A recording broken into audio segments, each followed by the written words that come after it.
कृष्णा सुनाई दे रहा है? हरे कृष्णा प्रभु जी, प्रभु जी, दंडवत। दंडवा सुनाई दे रहे हैं ना? हाँ हरे यस कृष्णा प्रभु प्रभु जी। जी दांडवत हरि बोल प्रणाम। हरि हरे बोल हरि हरे बोल कृष्णा हरे प्रभु जी, हरे इधर कृष्णा दंडवत। प्रभु जी ये हरे कृष्णा प्रभु जी, दंडवत हरि प्रणाम। बोल हरि बोल हरि बोल हरि बोल। हाँ, थोड़ा नेटवर्क का प्रॉब्लम था, अभी चालू हो गया है तो चालू करते हैं। ठीक है, हरे कृष्ण। ओम अज्ञानतिमिरन्धस्य ज्ञानाञ्जनशलाकया चक्षुरुन्मिलितं येन तस्मै श्रीगुरवे नमः। नमो विष्णुपादाय कृष्णप्रेष्ठाय भूतले श्रीमते भक्तिवेदांत स्वामिनिति नामिने। नमस्ते सरस्वती देवे गौरवाणी प्रचारिणे निर्विशेष शून्यवादी पाश्चात्य देशतारिणे। वाञ्छाकल्पतरुभ्यश्च कृपा सिन्धुभ्येव च पतितानां पावनेभ्यो वैष्णवेभ्यो नमो नमः। श्री कृष्ण चैतन्य प्रभु नित्यानंद श्री अद्वैत गदाधर श्रीवासदि गौर भक्तवृंद। हरे कृष्णा कृष्णा कृष्णा हरे हरे, हरे राम राम राम हरे हरे, हरे कृष्णा। तो सबका स्वागत है आज का ये भक्ति शास्त्री कोर्स में। तो हम लोग श्री उपदेशामृत इस ग्रंथ का अध्ययन कर रहे हैं। तो अभी हम लोग श्लोक 7 इसके ऊपर चर्चा कर रहे हैं। तो जैसे मैं बताया था, श्लोक 1 से 6 जो है वो संबंध तत्व के बारे में बताते हैं, भक्ति से और गुरु से जुड़ने के लिए। अभी 7 और 8 जो है हमको करना क्या है अभिधेय, उसके बारे में बताएंगे। फिर लास्ट वाले जो 3 है, 9 10 11, वो प्रयोजन। तो अंत में हमको कृष्ण प्रेम किस प्रकार से प्राप्त होता है उसके बारे में बता देंगे। तो हम लोग इसमें चर्चा कर रहे थे, हरि नाम के बारे में ये बता रहा है। तो हरि नाम जो है बहुत ही मधुर है, लेकिन फिर भी जो है हमको उसकी मधुरता का जो है हम लोग चख नहीं सकते। तो इसमें क्या समस्या है? तो इसमें समस्या ये है कि हमको जो है भव रोग लग गया है। तो भव रोग के कारण जो है हम लोग इसकी मधुरता जो है उसको चख नहीं सकते। तो रूप गोस्वामी इस श्लोक में उदाहरण देते हैं पीलिया का, यानी कि जॉन्डिस। जो पीलिया रोग होता है तो फिर व्यक्ति जो है वो, उसको गन्ने का रस भी कड़वा लगता है, लेकिन उसका उपाय क्या है? उसको उसी जो है गन्ने का रस पीते रहने का, पीते रहने का, पीते रहने का, और एक दिन जो है उसका जो लीवर है वो जैसे ठीक हो जाता है तो फिर अपने आप जीवा पे जो है मधुरता आती है। इसी प्रकार से भव रोग के कारण जो है ये जो मधुर जो हरिनाम है तो इसके बारे में जो है हम लोग उतना आकर्षित नहीं होते, या हमको जो है अच्छा नहीं लगता। तो फिर उपाय क्या है? तो उपाय यही है कि हमको जो है ये मधुर न लगने वाला जो हरिनाम है उसको लेते रहने का, लेते रहने का, लेते रहने का। और एक दिन जो है इसको ले ले के जो है अंत में हमको उसमें वो मधुरता आ जाएगा। और जैसे मधुरता आएगा तो फिर हम लोग फिर से जो है भक्ति करना आरंभ कर सकते हैं। लेकिन इसके भी जो है कई कारण हैं क्यों ये रस जो है हमको ये प्राप्त नहीं होता। सबसे पहला था वैयक्तिक कारण। तो इसमें जो है हम लोगों ने 4 चीज़ों को देखा। एक है अविद्या या अंधकार के कारण हमको ये मधुर नहीं लगता। या दूसरा था विस्मरण। तीसरा था माया से विभ्रांत, और चौथा था मिथ्या आकांक्षा।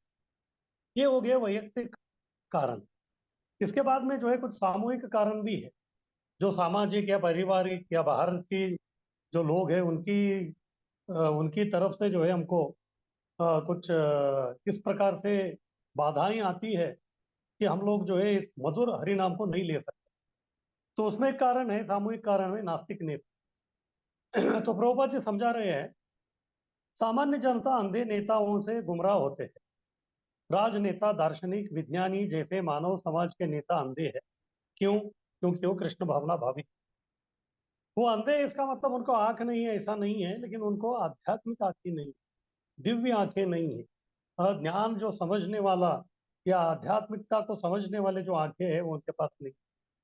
तो इसीलिए नेता है, लेकिन ये सब नास्तिक है। हाँ, नास्तिक बोलो तो जो भगवान में जो है वो विश्वास नहीं रखते।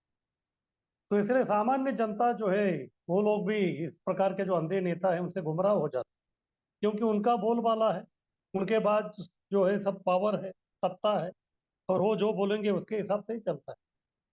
तो इस कारण से अगर हरे कृष्णा आंदोलन को हमको आगे बढ़ाना है तो फिर सच्चा नेता, अच्छा नेता जो है मिलना बहुत जरूरी है।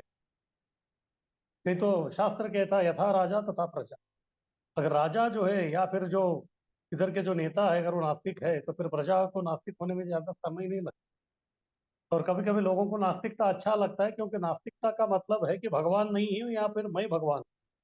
किसको अच्छा नहीं लगता मैं भगवान हूँ? हाँ, मुझे जो है सभी सहूलियत चाहिए, सब सौलभ्य, सब सुविधा चाहिए।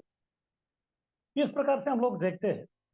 अभी पूरा ये हमारा जागतिक इतिहास देखेंगे जगत का, अलग अलग प्रकार के नेता आके गए।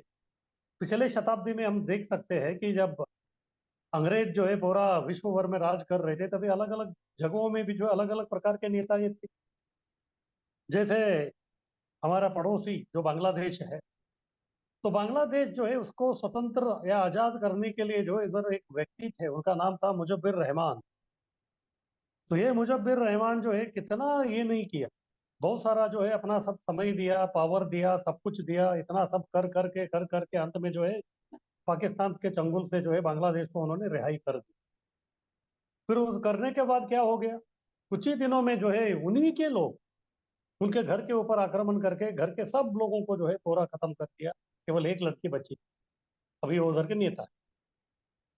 इस प्रकार से जो है लोग बहुत ही अंधे हैं, उनको समझ में नहीं आता कि क्या करना है। इस प्रकार का नेता का हाल क्यों होता है? क्योंकि वो लोग अंधे हैं। अंधे का मतलब वो लोग भगवान को नहीं चाहते या भगवान से उनका कोई लेना देना नहीं है। तो इसलिए लोगों को भी वो कृष्ण भावना भावित नहीं बनाते। जब तक व्यक्ति कृष्ण भावना भावित नहीं होता तब तक जो है वो मनुष्य भी नहीं बन सकता, उसका हृदय जो है कोमल नहीं हो सकता। हमेशा जो है झगड़ा, मैं और मेरा, ये सब चलता रहता है उनका।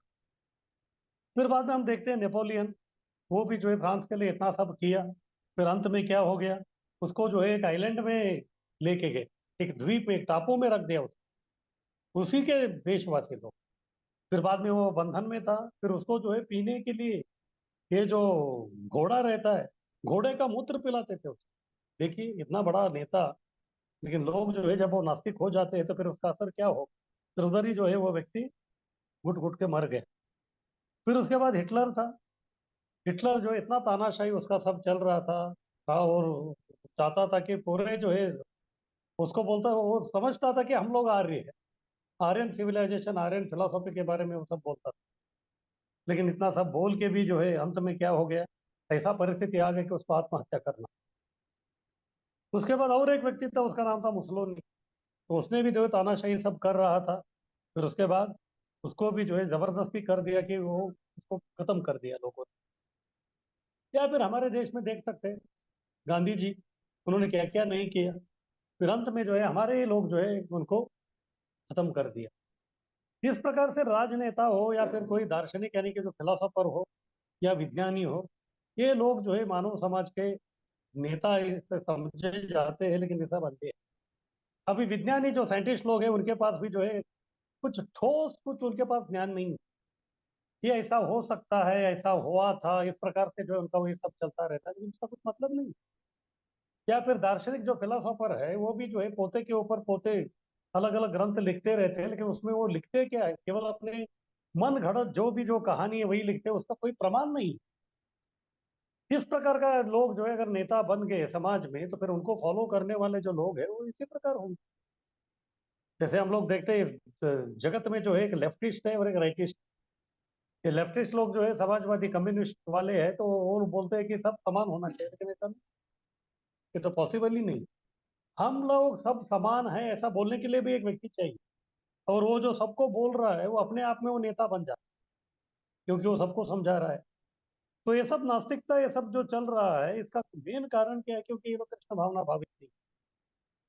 अभी हैदराबाद में जो है वो व्यक्ति इतने दिनों से चुन के आ रहा है, उसके पहले उसके पिताजी चुन के आते थे। तो जब उनके पिताजी चुन के आते थे तो तभी उनको पूछा गया रिपोर्टर ने, हम लोग देख रहे हैं आपका जो ये जो विधानसभा क्षेत्र है, तो इधर जो है हमेशा इतने साल हो गए, वो भी 2-3 बार जो है चुन के गए, ये जो एरिया है अभी तक कुछ डेवलपमेंट ही नहीं हुआ, कुछ प्रगति ही नहीं हुआ। क्या कारण है? आप तो फिर डेवलपमेंट करना ही नहीं चाहते क्या? तो तभी उन्होंने सीधा बोल दिया, मैं ये डेवलपमेंट करना ही नहीं चाहता, क्योंकि मैं सब पूरा डेवलपमेंट करूंगा तो फिर मेरे जो लोग हैं, मेरे क्षेत्र के जो लोग हैं वो बुद्धिमान बन जाएंगे, और जब वो बुद्धिमान बनेंगे तो फिर मेरे कॉम्पिटिटर बनेंगे, मेरे साथ जो है वो स्पर्धा करेंगे। इसलिए मैं ये चाहता ही नहीं। इस प्रकार ये जो लोग हैं वो मानव समाज के जो नेता है वो अंधे हैं। वो अंधे हैं, और लोगों को भी अंधकार में ही रखने का ही हमेशा वो कोशिश करते हैं। अगर कोई व्यक्ति जो उससे बाहर निकलने का प्रयत्न करता है, तो उसके ऊपर जो है कुछ तो अफवाहें, कुछ तो करके उस व्यक्ति को गुमराह करके उसका जीवन जो है पूरा सत्यानाश कर दो। आगे कीजिए।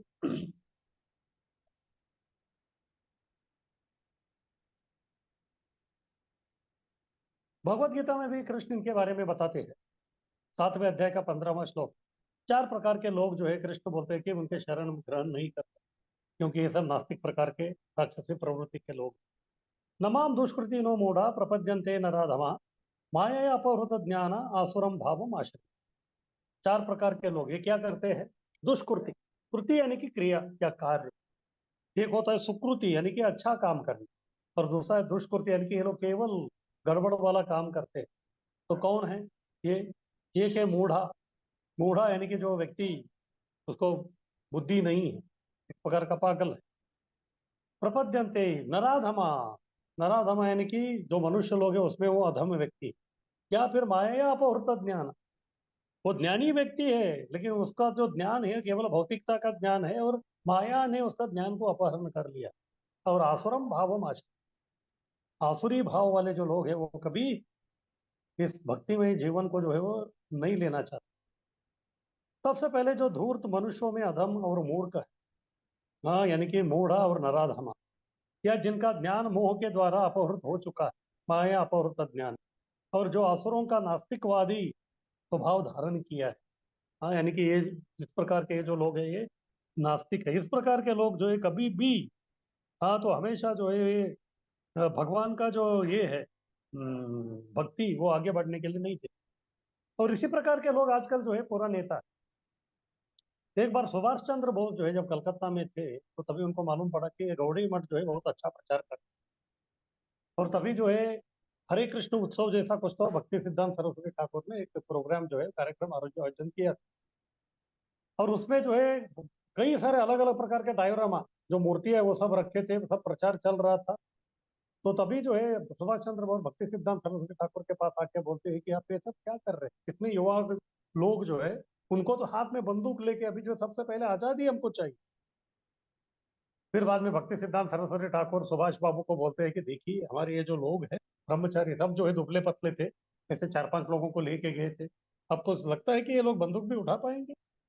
अगर ये होते थे तो मैं आपको दे देता था। इस प्रकार के लोग आपके कुछ काम के नहीं। फिर सुभाष बाबू को भी क्या लगा मालूम नहीं, फिर वो वहां से वो चले गए। तो इस प्रकार के जो है नेता हमेशा जो है वो लोग हम्म, जो भक्तों को जो है गुमराह करने के इसमें रहते हैं। फिर बाद में सुभाष बाबू ने बोला कि आप जो है मुझे खून दो, मैं आपको आजादी दूंगा। तो इसी प्रकार से भक्ति सिद्धांत सरस्वती ठाकुर भी बोलते थे, एक भक्त को बनाने के लिए जो है I have to spend gallons of blood. वही डायलॉग है, लेकिन वो देशभक्ति के लिए इस्तेमाल करते हैं, और हम लोग जो है कृष्ण भक्ति के लिए जो उसका हम लोग इस्तेमाल जो है वो करते रहते हैं। और इस प्रकार के राजनीतिक हो या दार्शनिक हो या विज्ञानी हो, ये जो है हमेशा जो लोगों को जो है वो गुमराह करते रहते हैं। एक बार भक्ति सिद्धांत सरस्वती ठाकुर जो है ट्रेन में सफर कर रहे थे, तभी एक मायावादी किस्म का व्यक्ति था। उन्होंने देखा, वो तो वो दार्शनिक था, फिलोसोफर था, लेकिन उसका जो है मूल जो है वो यही था, क्या? मायावादी का। मायावादी लोगों का क्या है, हम सब एक हैं। वो आया भक्ति सिद्धांत सरस्वती ठाकुर के पास, फिर वो बोलने लगा कि स्वामी जी, मालूम है कि हम सब एक है, हम सब एक है। अच्छा ठीक है भाई, को बैठाए उसको। फिर तभी जो एक भक्त आके भक्ति सिद्धांत सरस्वती ठाकुर को एक दर्जन जो है आम दे दिए। उन्होंने देखा खोल के, फिर उसमें जो है 5-6 जो है वो सड़ गए। फिर बाद में उनको पूछा, आप बोल रहे कि सब एक है? उन्होंने बोला कि हाँ सब एक है। ठीक है, तो फिर ये सब आम जो है ये भी एक है? भाई उसको कुछ समझ में नहीं है क्या बोल रहे हैं। हाँ, तो फिर आप ये आम लीजिए करके सड़े हुए जो एक एक करके आम उसको दे दिए। अभी उसने बोला था क्या, अभी सब हम एक है, तो फिर सब आम भी एक है, भले ही वो अच्छा है या सड़ा हुआ है, अभी उसको खाना पड़ेगा। तो 5-6 आम थे, उन्होंने एक एक करके उनको दे रहे थे। तो एक खाया तो दूसरा खाने को गया तो नहीं हो सका वो।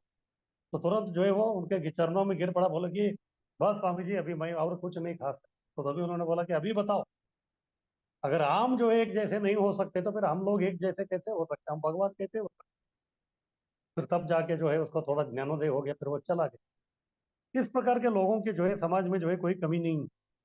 तो ये लोग जो है बस इसी प्रकार का, लोगों को जो खुद भी जो है अंधेरे में है और लोगों को भी जो है वो लोग गुमराह करते रहते हैं। इसलिए कृष्ण भी बोल रहे कि इस प्रकार के जो चार प्रकार के जो लोग हैं वो कभी कृष्ण के शरण जो है वो लेते नहीं हैं। आगे कीजिए।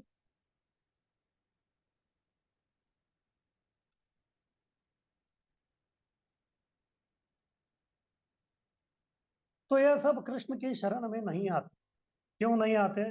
क्योंकि उनको शरणागत होना ही नहीं। कृष्ण पूर्ण पुरुषोत्तम भगवान है, तो इसको जो है मान्य करने के लिए वो लोग तैयार ही नहीं। इसीलिए जो है सब गड़बड़ होता है। भगवत गीता के इस मतानुसार नेता लोग नास्तिक जीवन शैली अपना समस्त ज्ञान से वंचित। तो ये लोगों को जो है, कभी कभी कुछ लोग हैं इसमें, कुछ तो नास्तिक है, वो बोलते हैं कि भगवान नहीं है। और कुछ लोग जो है कृष्ण को जानते हैं या मानते हैं, उनका भगवत गीता पढ़ते हैं, लेकिन पूरा जो है ज्ञान उनको भी नहीं। जैसे हमारे राष्ट्रपति पूर्व जो राधा कृष्णन थे, वो थे, उन्होंने भी भगवत गीता लिखी। तो उसमें जो है वो लिखते हैं एक श्लोक के अर्थ में, क्या लिखते हैं? इधर जो श्री भगवान उवाच जो बोल रहे हैं वो कृष्ण नहीं है। श्री भगवान उवाच जो बोलने वाले हैं वो कृष्ण नहीं है, लेकिन कृष्ण के अंदर बैठे हुए जो भगवान नाम का व्यक्ति है वो बोल रहा है। तो उनका तर्क ये था कि जब अर्जुन ने बोला तो फिर उधर अर्जुन उवाच था, जब संजय ने बोला तो संजय उवाच था, जब धृतराष्ट्र ने बोला तो धृतराष्ट्र उवाच था। अगर कृष्ण बोल रहे तो फिर श्री कृष्ण उवाच होना चाहिए, उधर भगवान उवाच क्यों हो रहा है? इस प्रकार का उनका तर्क। हाँ, को तर्क या फिर कुतर्क। तो उनको लगता है कि कृष्ण के अंदर कोई भगवान बैठा है, फिर वो ये बोल रहा है। इस प्रकार लोग जो है अलग अलग प्रकार के अपना मन गढ़ंत जो है कहानी ये सब सुनाते रहे। और एक ग्रुप है अध्यात्मवादी। तो उसमें जो है एक व्यक्ति प्रवचन दे रहा था, ये है 15वें अध्याय भगवत गीता का 15वां श्लोक। हाँ, तो उसमें जो है सर्वस्य चाहम हृदय सन्निविष्ट मत्त स्मृतिर्ज्ञानम अपोहनम, ये श्लोक है। तो वो बोल रहे थे कि कृष्ण जो है भगवत गीता में सबको चाह पीने के लिए बोल रहे हैं। तो फिर पूछा गया तो कहाँ है? तो बोले तो यही श्लोक में सर्वस्य चाहम। चाहम। हाँ, तो चाहम बोलते वो बोल के सर्वस्य यानी कि सबको चाय पीना है। तो कौन सा चाय? हृदय सन्निविष्ट। हृदय यानी कि हृदय को जो बहुत ही अच्छा लगने वाला चाय पीना है। तो अच्छा लगने वाला चाय कभी बनेगा? तो हृदय सन्निविष्टो, विष्टो बोले तो स्टो के ऊपर जो चाय बनता है वो जो है हृदय को पसंद करता है। इसलिए कृष्ण बोल रहे कि चाय पियो स्टो वाला, तो फिर आप चाय पीते रहे। इस प्रकार से जो लोग हैं अपना अपना जो है मन गढ़ंत से बोलते रहते हैं। तो नास्तिक जीवन शैली अपना कर वो लोग समस्त ज्ञान से जो पूरा वंचित हो जाते हैं और लोगों को भी जो है वंचित करते रहते हैं। इसलिए वास्तविक धूर्त और मनुष्यों में ये लोग अधम है। ये धूर्त है। हाँ, प्रभुपाद जी इनको बोलते थे फूल्स एंड रैस्कल। हाँ, ठगते हैं लोगों को, खुद भी ठग चुके हैं पर दूसरों को भी जो है ठगते रहते हैं। और ये लोग जो है मनुष्यों में अधम है, यानी कि नाराज। और दूसरों को भक्त बनने नहीं देते। हाँ, खुद भी जो है वो भक्त नहीं है, और दूसरे जो भी है जो उनको जो है बिल्कुल भक्त बनने के लिए जो बिल्कुल देते नहीं। तो इस प्रकार के जो लोग हैं बहुत ही मुश्किल वाले लोग। प्रभुपाद जी हमेशा बोलते थे अपने भक्तों को जब वो अमेरिका में प्रचार आरंभ किया था, ये अमेरिका का जो सरकार है उनको मालूम नहीं कि मैं असलियत में क्या कर रहा हूँ। उनको लगता है कि भारत से कोई जो है साधु आया है, बूढ़ा है, अपना कुछ तो कर रहा है, ये लोग रोड पे जो है हरे राम हरे कृष्ण कर रहे थे मालूम। लेकिन किस प्रकार से ये जो कृष्ण भावना आंदोलन जो है उधर जो है अमेरिका के जो पथ भ्रष्ट या मति भ्रष्ट जो युवा थे, उनका जीवन इस प्रकार से परिवर्तन करके उनको कृष्ण भक्त बना रहे हैं, इसका जो है कोई अंदाजा नहीं था। इसलिए प्रभुपाद जी ने बोला अगर मालूम होता तो फिर जो है मुझे वो एक तो देश छोड़ने के लिए बोलते थे या फिर जो है मेरे नाम का सुपारी निकल। बहुत कठिन है। जब भक्ति सिद्धांत सरस्वती ठाकुर भी था थे तो तभी जो है गौड़ी मठ में भी कुछ लोग जो है ज्वाइन होने के लिए फुल टाइम वो आते थे। एक बार एक बच्चा आया था, वो 4-5 दिन उधर था मंदिर में, तो एक दिन जो है उनके माता पिता आ गए।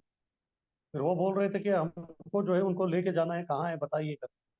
भक्ति सिद्धांत सरस्वती ठाकुर खुद जो है उस बच्चे को छुपा के रख दिया था। उन्होंने बोला ठीक है अब देखिए किधर है, तो मठ में उन्होंने ढूंढे ढूंढे ढूंढे, नहीं मिला, तो फिर वो वापस गए। फिर बाद में भक्ति सिद्धांत सरस्वती ठाकुर यही बोल रहे थे कि एक भक्त बनाने के लिए बहुत सारा जो है गैलेंस ऑफ ब्लड, इतना बहुत सारा जो है खून हमको ये जलाना पड़ता है, तब जाके जो है एक बद्ध जीव जो है वो भक्त बन। और भक्ति सिद्धांत सरस्वती ठाकुर अपने जो ब्रह्मचारी या भक्त लोग थे उनके लिए बहुत सारा सेवा करते थे। कभी कभी कुछ भक्त लोग जो प्रचार के लिए बाहर जाते थे उनके लिए बिस्तर लगाते थे, कभी कभी उनका जो है मॉस्किटो नेट या जो है वो सब लगाते थे। इतने जो है वो प्यार करते थे उनको। इसीलिए जो है भक्त बनाना जो है बहुत महत्वपूर्ण है, लेकिन ये लोग जो है किसी को भक्त बनने जो है बिल्कुल देते ही नहीं थे। चिकागो में जो है अपना जो मंदिर था हरे कृष्ण का, जब प्रभुपाद जी उधर जो है उसका शुभारंभ किया उधर शिकागो में भी, तो प्रचार अच्छे चल रहा था। एक बार जो है भक्त लोग रोड पे नगर संकीर्तन कर रहे थे, मार्केट का एरिया था, तो तभी एक बच्चा था। तो बच्चे को जो है कुछ लोगों ने भक्त लोगों ने प्रसाद दिया, तो प्रसाद उसको बहुत अच्छा लगा, तो उनके पीछे पीछे जा रहा, भक्तों के पीछे पीछे आ रहा। तो तभी उनकी माता ने देखा, तो फिर माता देखी कि बच्चा किधर है, बच्चा इनके साथ आ रहे हैं, तो फिर माता को क्या हो गया मालूम है, माता भी पीछे पीछे आ रही। फिर ये जो हरिनाम संकीर्तन करते करते करते ये लोग जो अंत में मंदिर में आ, तो मंदिर में आ गए थे वो लोग, थक भी गए थे, फिर थोड़ा देखना था, तो फिर वो जो उनके जो माता थी और वो जो बच्चा था वो अंदर आ गया। अंदर आके सब देख लिया, तो उनको अच्छा लगा है। फिर बाद में कुछ भक्त लोग आगे उनको जो है प्रचार करने लगे, ऐसा है ये है, तो इनके इतना अच्छा लगा कि वो लोग सोचे कि अभी चलो, उनको उन्होंने पूछा मंदिर वालों को कि हम लोग जो है कुछ दिनों के लिए रह सकते हैं कैसे, उन्होंने कहा अच्छा है रह लीजिए। तो 3-4 दिन वो लोग उधर ही रहने लगे। इनका जो पति था ये माता जी का, उसका नाम था मोरिस योनेक। ये मोरिस योनेक जो है बहुत ही पॉलिटिकली स्ट्रांग आदमी था चिकागो का, यूएस गवर्नमेंट। तभी ये व्यक्ति जो है कि किसी अपना बिजनेस या कुछ कारणवश जो बाहर गया, लेकिन जैसे वो घर में आया तो देखा कि उसकी पत्नी और उसका बच्चा दोनों गायब। तो सबको पूछा, सब लोगों ने बोला वो 4 दिन पहले गए थे, बाद में कहाँ गए मालूम नहीं। तो फिर ये व्यक्ति जो है पूरा आग बबूला हो गया, डायरेक्ट जो है पुलिस स्टेशन में जाके कंप्लेंट कर, क्योंकि ये हाई प्रोफाइल का व्यक्ति था, तो फिर सब छानबीन सब चालू हो गया। फिर बाद में भक्तों को मालूम नहीं था ये सब चल रहा है करके, 4 दिन होने के बाद जो है वो दोनों माता और जो बालक थे वो बोले कि अभी हम लोग घर चलते हैं। फिर वो घर पे आ गए। तो जैसे घर पे आ गए तो फिर ये जो व्यक्ति है अपना जो कंप्लेंट था वो वापस ले ली। लेकिन कुछ दिनों के बाद उनको समझ में आ रहा था कि ये लोग कुछ तो कर रहे हैं।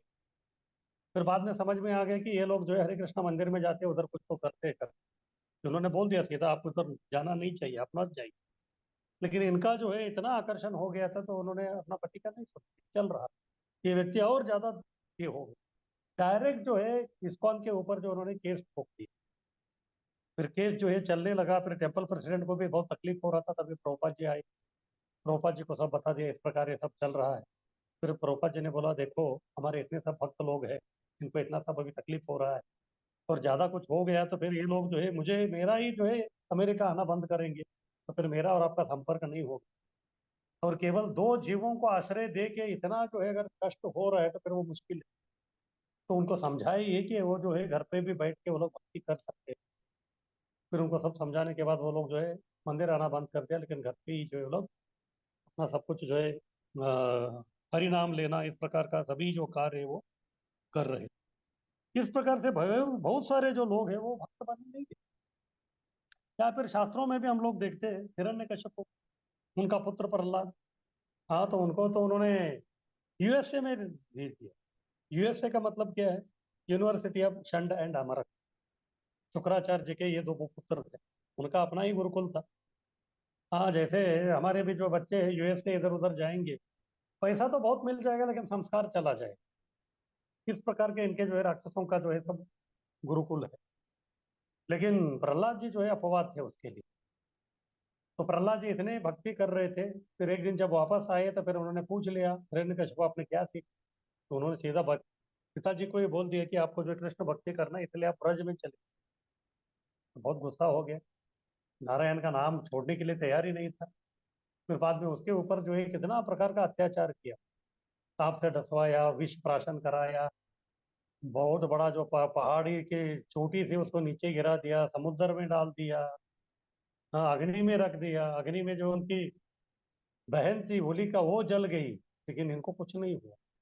देखिए कितना जो है ये नास्तिक प्रकार के जो लोग हैं वो बहुत ही प्रताड़न करते हैं भक्तों को। इसी प्रकार का रावण और विभीषण का भी देखते हैं। विभीषण कितनी बार समझाया रावण को आप सीता को छोड़ दो, ये सीता जो है आग की तरह समान है, सबसे पहले आपको जला देगी, फिर सुनने को तैयार नहीं। फिर बाद में क्या हो गया, विभीषण को ही उधर से उन्होंने भगा।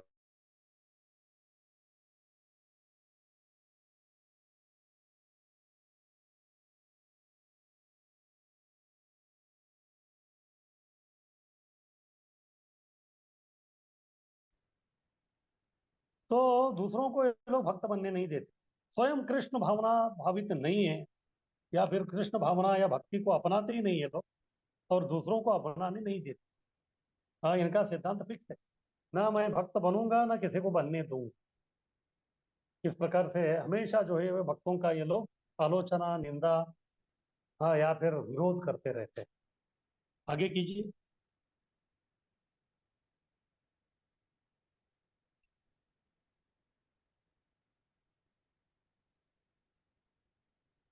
तो ठीक है, अभी रोग है हमारा, कौन सा, भव रोग। अभी हम लोग जो है ट्रीटमेंट ले रहे हैं, तो फिर जैसे ट्रीटमेंट ले रहे हैं तो फिर उससे जो है हम लोग ठीक हो जाएंगे। फिर जब रोग ट्रीटमेंट चल रहा है तो फिर हम जरूर जो है रोग से मुक्त हो जाएंगे। तो फिर अभी ये जो भव रोग, तो इससे हम लोग कैसे ठीक हो जाएंगे? जप करने से। अभी जप अच्छा नहीं लग रहा है, लेकिन उसी को जो है हम लोग आगे बढ़ाते बढ़ाते बढ़ाते बढ़ाते जो है एक दिन उसमें वो रस और स्वाद आ जाएगा, मधुरता आ जाएगी। हाँ, फिर जो है हम लोग धीरे धीरे रोग से ठीक हो जाएंगे। इसी प्रकार से देखते हैं, कभी कभी जो है व्यक्ति ट्रीटमेंट लेता रहता है या फिर चिकित्सा चलता रहता है उसका, तो कभी कभी जो उसको बहुत तकलीफ होता है चिकित्सा में। कभी कभी कुछ लोग बोलते हैं कि अरे पहले अच्छा था, अभी जो है बहुत तकलीफ हो रहा है, शायद ट्रीटमेंट जो है गड़बड़ वाला चल रहा है। जैसे बहुत सारे लोग भी बोलते हैं, प्रभु जी हरे कृष्ण में आने से पहले जो है मन शांत और अच्छा रहता था, लेकिन अभी आने के बाद जो है बहुत ज्यादा तकलीफ हो रही है। एक्चुअली जो है मन पहले से ही तकलीफ में था, आपको समझ में ही नहीं आ रहा था। जैसे मान लीजिए आप जो है 15 दिन के लिए अपना घर जो है छोड़ के बाहर किधर तो घूमने के लिए जाइए, और जैसे आप अंदर आते हैं तो अंदर आने के बाद आपको लगता है कि सब ठीक ही है, क्योंकि सब खिड़की दरवाजे बंद थे, तो फिर अंदर जो है धूल नहीं है। लेकिन ऐसा नहीं है। जैसे आप जो है झाड़ू लेके झाड़ू मारना आरंभ करते हैं, तो धूल जो है कितना है क्या है आपको समझ में आता है। अगर झाड़ू नहीं मारते तो फिर उसी धूल में आप रहते थे, वही आपका आदत हो जाता। इसी प्रकार से भक्त बनने से पहले ही, हाँ, अगर कुछ अनर्थ है तो फिर वो अनर्थों से ही हमको जो है जीवन बिताना, हाँ, उसी का यापन करना जो है हम लोग सोच सकते थे। लेकिन जब भक्ति आरंभ हो गया तो फिर हमको ये अनर्थ क्या है, ये क्या है, सब मालूम हो रहा है। तो फिर तभी जो है पुराना हमारा जो भी प्रॉब्लम है वो सब समझ में आ रहा है। तो इसीलिए अभी जब करने से जो है ये रोग ठीक होगा, तो फिर किस प्रकार से करें? सावधानी तथा ध्यान से। रोग होते हुए भी सावधानी और ध्यान से नाम लेते हुए तथा श्रवण करके कृष्ण भावना स्वीकारने से अविद्या नष्ट होकर जीव भगवान के दिव्य प्रकृति तथा उनके साथ सामान का मधुर मधुर आस्वाद करे। जैसे मिश्री ही पीलिया का उपाय है, वैसे ही केवल हरिनाम ही भवरोग का उपाय। तो हमारा सब अनुभव है।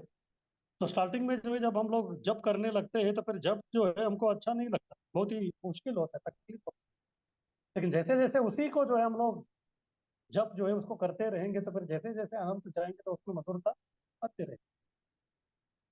तो बेनापोल के में जो है एक बहुत बड़ा अमीर व्यक्ति था। हाँ, जमींदार था, उनका नाम था रामचंद्र खान। ये खान बोले तो मुस्लिम नहीं है ये लोग, ये अलग खां है। खां यानी कि खां और उसके ऊपर चंद्र बिंदु, उनको खां बोलते हैं। लेकिन जब प्रोनाउंसिएशन होता है, उच्चार, तो हमको खान ही लगता है, वो खान नहीं, खां बोलते हैं। ये रामचंद्र खां था, ये भी नास्तिक व्यक्ति था। और उधर जो है हरिदास ठाकुर जी आए, साधु थे लोग, जो है उनका सब दंडवत करते थे, नमस्कार करते थे, सब कुछ। ये इसको सहन नहीं होता।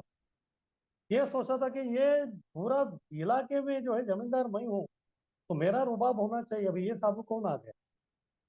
अभी वो चाहते थे कि हरिदास ठाकुर के ऊपर जो है कुछ तो लांछन या निंदा लगा जाए। लेकिन अभी अगर उनको नीचा दिखाना है तो फिर दो ही ऑप्शन, दो ही विकल्प है। क्या? इनको जो है उनसे ज्यादा जो है ऊंचा उठना चाहिए, लेकिन वो तो नहीं हो सकता, क्योंकि इसको भक्ति का एबीसीडी भी मालूम नहीं।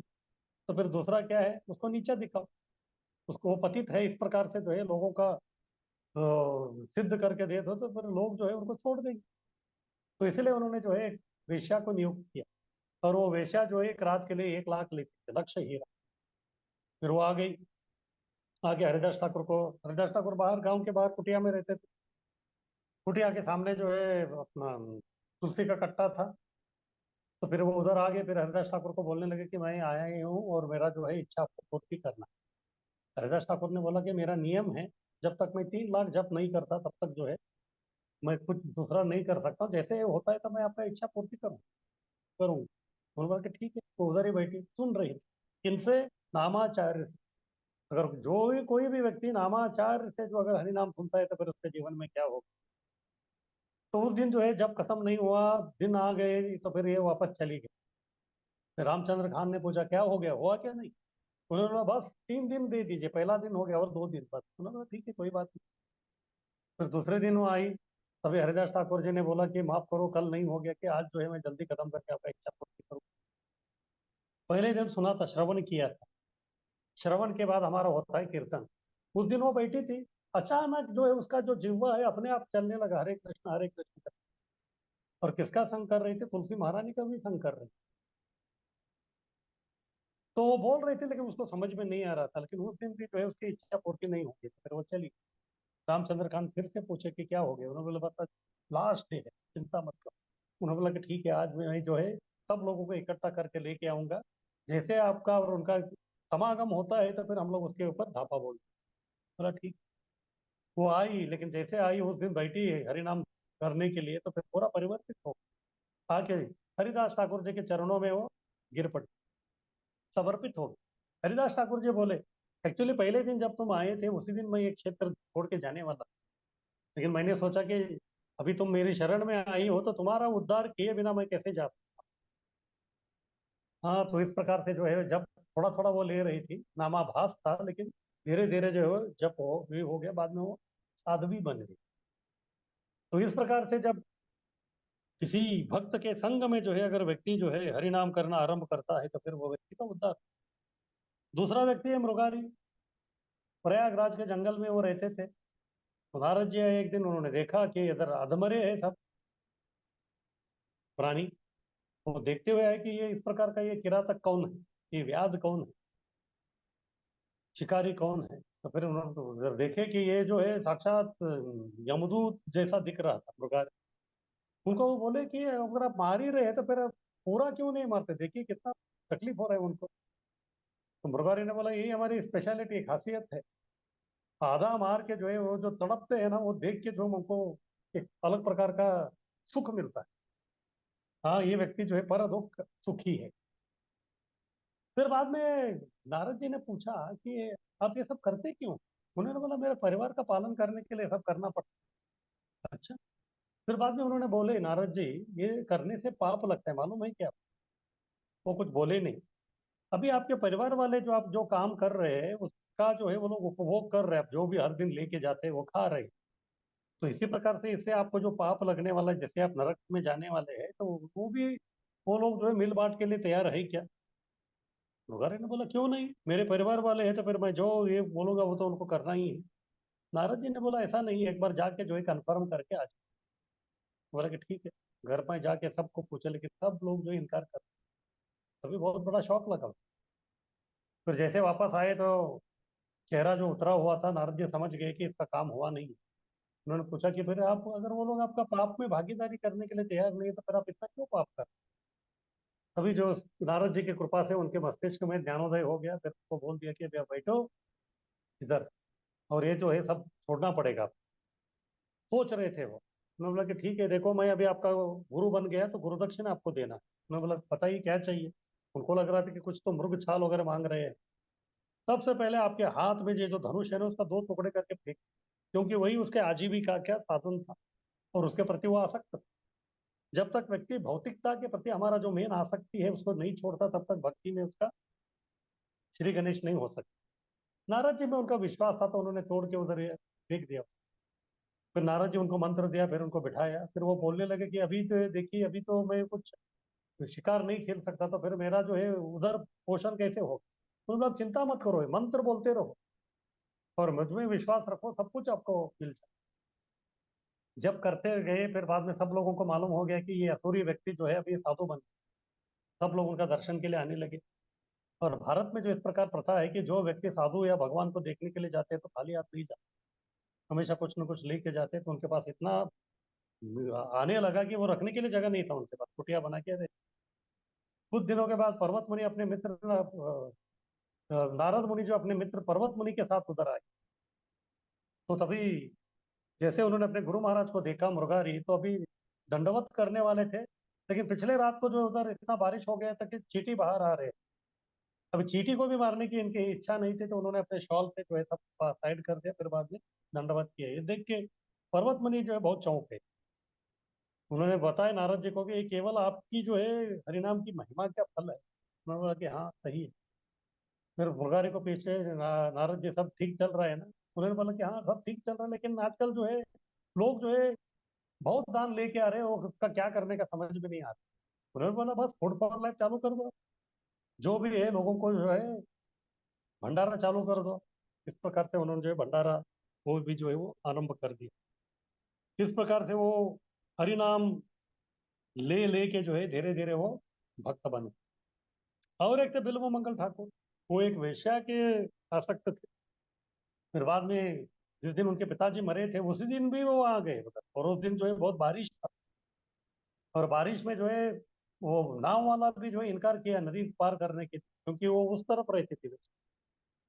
फिर बाद में उन्होंने छलांग लगाया, तो फिर वो एक शव को पकड़ के जो है पार करके आ गए, उनको मालूम भी नहीं था वो शव है। फिर जैसे आए तो तूफानी रात थी, तो फिर वो उसका दरवाजा खिड़की सब बंद थे, ये चिल्ला रहा है लेकिन अंदर आवाज नहीं आ रहा, और वो ऊपर रहती थी। फिर ऊपर चढ़ने के लिए जो है उन्होंने, ऐसा उनको लग रहा था कि कोई जो है लता है, हाँ तो बेला है, तो उसको पकड़ के वो चल रहे थे, लेकिन वो सांप, वो अंदर आ गई, तो उनको देख के जो है वेश्या घबरा गई। उनको बहुत आश्चर्य लगा, वो बोले कि आप जो है इतना मेरा संघ के लिए जो इतना सब आपने ये किया, तो ये देख के मैं हैरान हूं। अगर यही जो है अगर आप भगवान के प्रति करते थे तो इसी जन्म में आपका साक्षात्कार हो जाता। तो फिर तुरंत जो है वो सब कुछ ये छोड़ के वृंदावन की ओर जो है वो चल पड़े। फिर बाद में धीरे धीरे जप करके जो है वो शुद्ध हो गए बिल्व मंगल ठाकुर। इसी प्रकार से वाल्मीकि जी भी है, नारद जी ने उनको राम नाम दिया, लेकिन राम नाम बोल भी नहीं सकते। फिर वो मरा मरा बोल रहे थे, मरा हो या राम हो सब में राम ही है। वो जप कर करके जो है वो उनका भी जो रोग था वो ठीक हो गया। उसके बाद अजामिल, हाँ वो तो केवल अपने पुत्र नारायण का नाम लिया था, लेकिन उसको जो है विष्णुदूत ने जब समझा अंतिम समय का, इसकी वजह से विष्णुदूत यमदूत से वो बच गए। फिर बाद में एक भी क्षण व्यर्थ न गवाते हुए वो सीधा जो है हरिद्वार गए। हरिद्वार का कोई एक विष्णु मंदिर में जो है वो अपना साधना करने लगे, फिर अंत में जो है भगवत धाम चले। तो इस प्रकार से जो है कई सारे उदाहरण हम देखते हैं कि पहले जो है वो लोग जप नहीं करते थे, आप अनर्थों से भरे हुए व्यक्ति, लेकिन जैसे जप करना आरंभ कर दिया, धीरे धीरे धीरे धीरे जो है उनका रोग होते हुए भी सावधानी और ध्यान से नाम लेते हुए तथा श्रवण करके कृष्ण भावना स्वीकारने से अविद्या नष्ट होकर जीव भगवान के दिव्य प्रकृति तथा उनके साथ सामान का मधुर आस्वाद करेगा। इस प्रकार से भव रोग जो है वो ठीक हो जाता है। आगे कीजिए।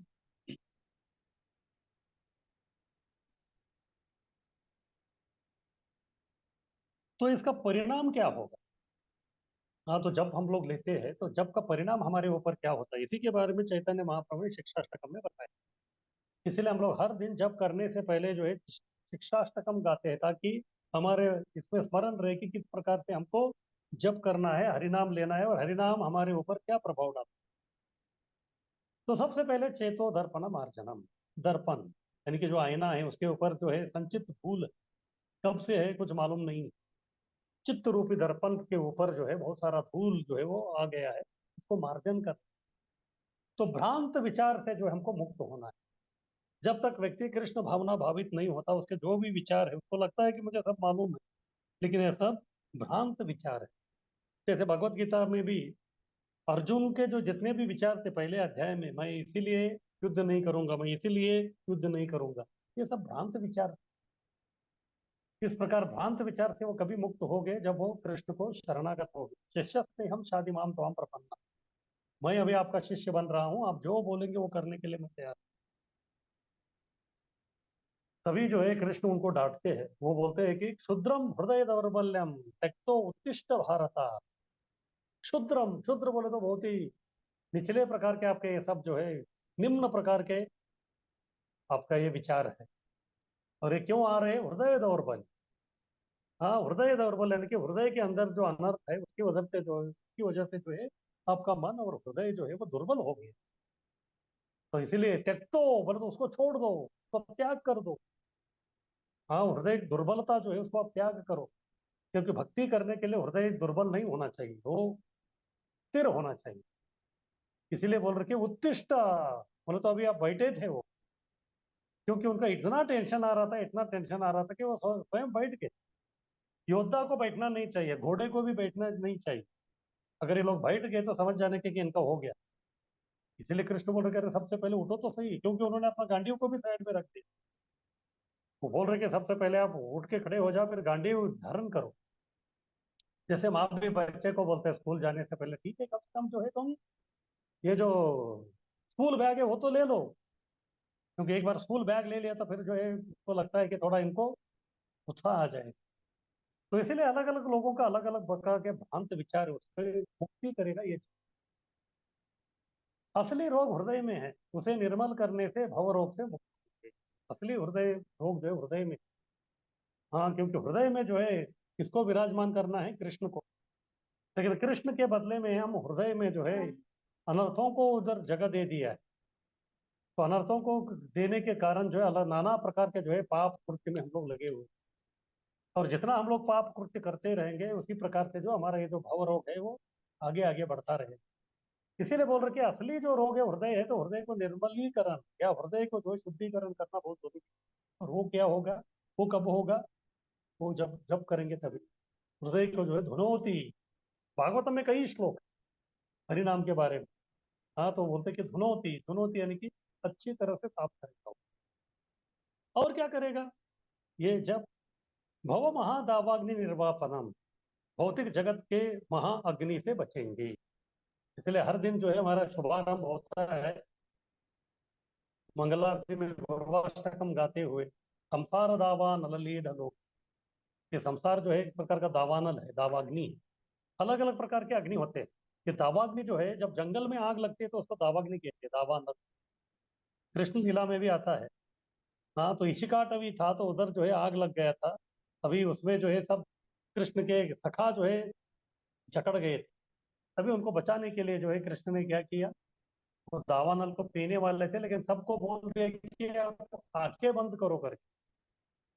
उनको आंखें बंद करने के लिए क्यों बोला? क्योंकि इसके पहले जो जब वो मिट्टी खाए थे तो सब लोग देखे थे, फिर देख के जो है माता यशोदा को जाके कंप्लेंट किया। तभी तो केवल मिट्टी था। अगर इनके नजरों के सामने अगर कृष्ण जो है अग्नि को पिएंगे तो फिर से जाके बोलेंगे यशोदा मैया को। इसलिए यशोदा मैया को जो फिर से तंग करने की कृष्ण की कोई इच्छा नहीं। इसलिए सबको बोल दिया कि अब चिंता मत करो, आंखें बंद करो। तो जैसे उन्होंने आंखें बंद किया तो फिर सब जो दावानल था उसको जो है कृष्ण ने प्राशन कर वो अंदर ले लिया उन्होंने। तब जाके जो सब शांत हो गए। तो इसी प्रकार से ये जो जप है, हरि नाम है, ये संसार का जो दावानल है। क्योंकि ये हरि नाम जो है हरि से अभिन्न है। जिस प्रकार हरि कृष्ण जो है दावानल को पी लिया, इसी प्रकार ये जो जप है जिसमें जो हरि है या हरि नाम है, ये भी हमारे जीवन में आने वाला जो भी अग्नि है दावानल है उसको जो है पूरा प्राशन करके उसको जो है पूरा पी ले, निर्वापनम, संपूर्ण रूप से जो उसको शांत कर देगा। इसीलिए ये जो भौतिक जगत है इसमें अलग अलग प्रकार के ये सब जो जो अनर्थ आते हैं या फिर जो कष्ट आते हैं ये सब अग्नि के समान। हाँ, अग्नि जो है हमको हमेशा हानि ही पहुंचाता है। आगे कीजिए।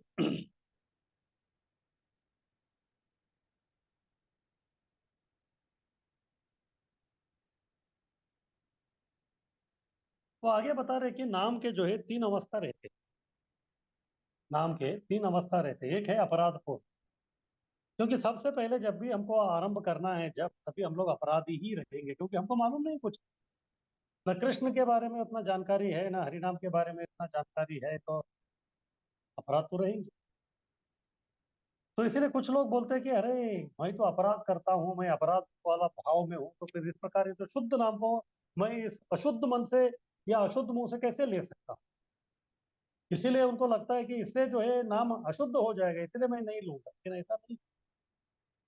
कभी कभी हम लोग जो है किधर तो स्टॉल लगाते हैं बुक डिस्ट्रीब्यूशन पे, भगवत गीता वगैरह सब उधर ही रहता है। कभी कभी देखते हैं कि कोई तो व्यक्ति जो है वो केवल देखता रहता है, लेकिन वो नजदीक नहीं आता। फिर बाद में हमारे भक्त लोग तो छोड़ते नहीं उसको, जो पकड़ के लेके आते हैं। वो बोलते हैं कि ये देख लो एक बार, तो वो बोल के नहीं नहीं नहीं नहीं, पीछे हटता रहे। फिर बाद में भक्त पूछ ही लेता है उसको, क्यों आप छूते क्यों नहीं, आप मुसलमान हो क्या? फिर वो बोलता है कि नहीं नहीं, मैं मुसलमान नहीं हूँ, हिंदू ही हूँ। तो फिर प्रॉब्लम क्या है? नहीं, क्या है कि आज भी जो है मैं मांसाहार करके आया हूँ, तो फिर मैं अभी अशुद्ध हूँ, तो फिर ये शुद्ध भगवत गीता को किस प्रकार से मैं स्पर्श कर सकता हूँ? ये तो अच्छा नहीं। लेकिन क्या है, वो स्पर्श करने से अब गीता और कृष्ण जो है वो अशुद्ध थोड़े ही होने वाले, तो बहुत दिव्य दिव्य स्तर पे। और इसके उल्टे में वो जो व्यक्ति जो है उसको शुद्ध कर, हाँ, इतना जो है उसमें वो शक्ति। लेकिन कुछ भी हो, अपराध पूर्ण जो हमारा जो अवस्था है, वहां से ही जो है हमको हरिनाम का जो है ये जप करना आरंभ करना है। नव दीक्षित जप प्रारंभ के साथ 10 नाम अपराध भी करता ही। हाँ, तो नाम अपराध भी जो है वो होते ही रहते हैं, लेकिन उसके बारे में हमको जो है ज्यादा चिंता नहीं करना। अगर केवल उसी के बारे में चिंतित हो जाएंगे तो फिर चिंतन नहीं हो। व्यक्ति भगवान का चिंतन तभी कर सकता है जब उससे चिंता दूर हो जाता है। उसके नेगेटिविटी के बारे में ज्यादा मत सोच, पॉजिटिव सकारात्मक किस प्रकार से मैं ये कर सकता हूँ इसको देखना। जब इससे बचेगा तो फिर अगला स्तर आए।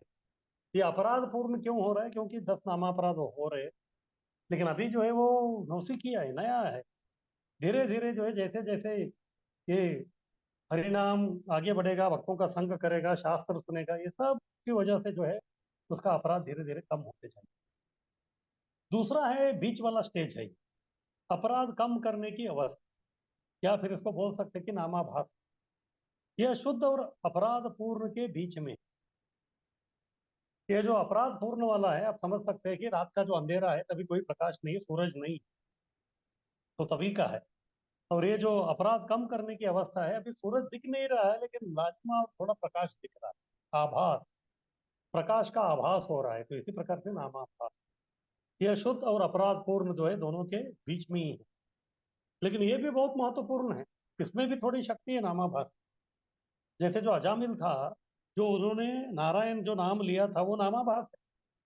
वो नाम नहीं ले रहा था लेकिन नाम का आभास, केवल वो नाम का आभास लेने की वजह से देखिए उसका उद्धार हो गया।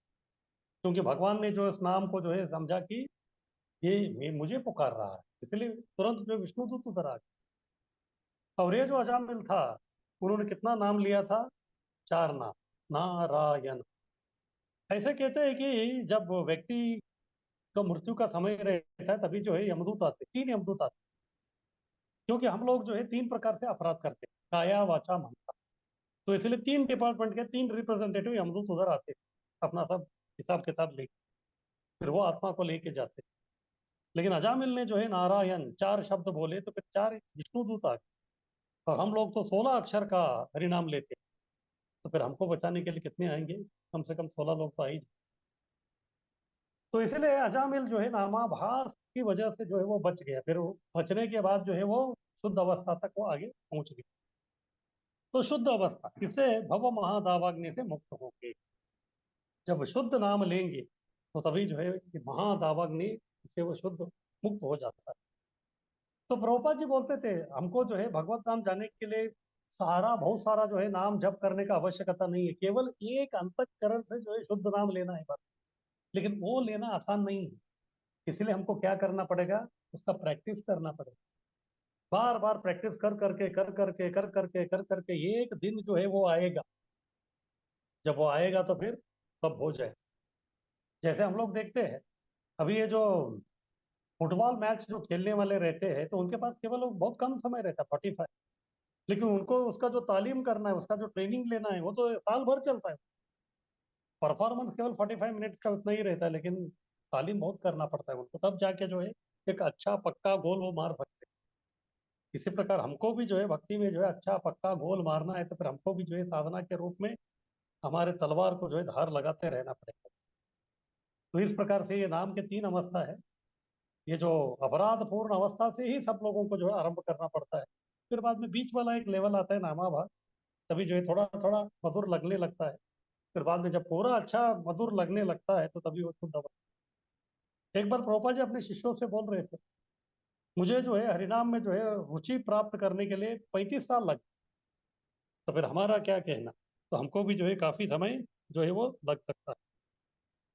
अभी अपराध पूर्ण का मतलब क्या है? हम लोग जो है अग्नि भी जला रहे हैं और उसमें पानी भी डाल रहे हैं।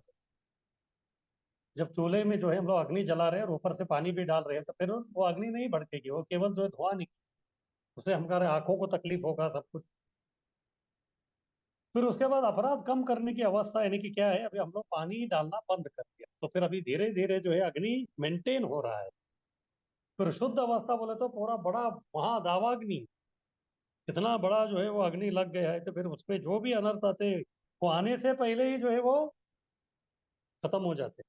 आपने देखा होगा, ये जो तवा रखते हैं हम लोग, हाँ, चपाती या रोटी बनाने के लिए, उसके ऊपर जो है एक बूंद पानी डालिए गर्म होने के बाद, वो पानी कभी जाके तवे को स्पर्श करता है और कभी उड़ जाता है, हमको समझ में नहीं आता, इतना क्विक फटाफट हो जाता है। शुद्ध अवस्था में वैसे ही होता है, ऐसा नहीं कि शुद्ध अवस्था के जो भक्त है उसको ये अनर्थ छूते नहीं है, वो छूते हैं, लेकिन जैसे छूते वैसे छू मंतर हो जाता है। तो इस प्रकार से ये नाम के जो है 3 अवस्था है। तो हमको जो है कम से कम दूसरे लेवल नामाभास में तो आना चाहिए। बाकी शुद्ध अवस्था जो है जब तक गुरु और कृष्ण की कृपा नहीं होता वो नहीं होता, क्योंकि अपराध पूर्ण में रहेंगे तो फिर गाड़ी आगे नहीं चलती। तो कम से कम बीच में आगे कम, तो अपराध कम करने की अवस्था, तो फिर हम थोड़ा आशा रख सकते हैं कि भविष्य में जो है हम शुद्ध अवस्था में आके भगवान का नाम जो हम लोग ले सकते हैं। ठीक है, आगे कीजिए।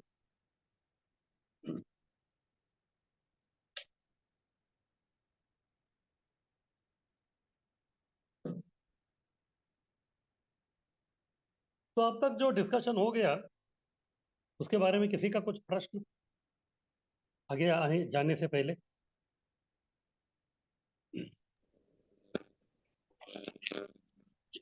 हरे कृष्ण प्रभु जी। हाँ, हरी बोल,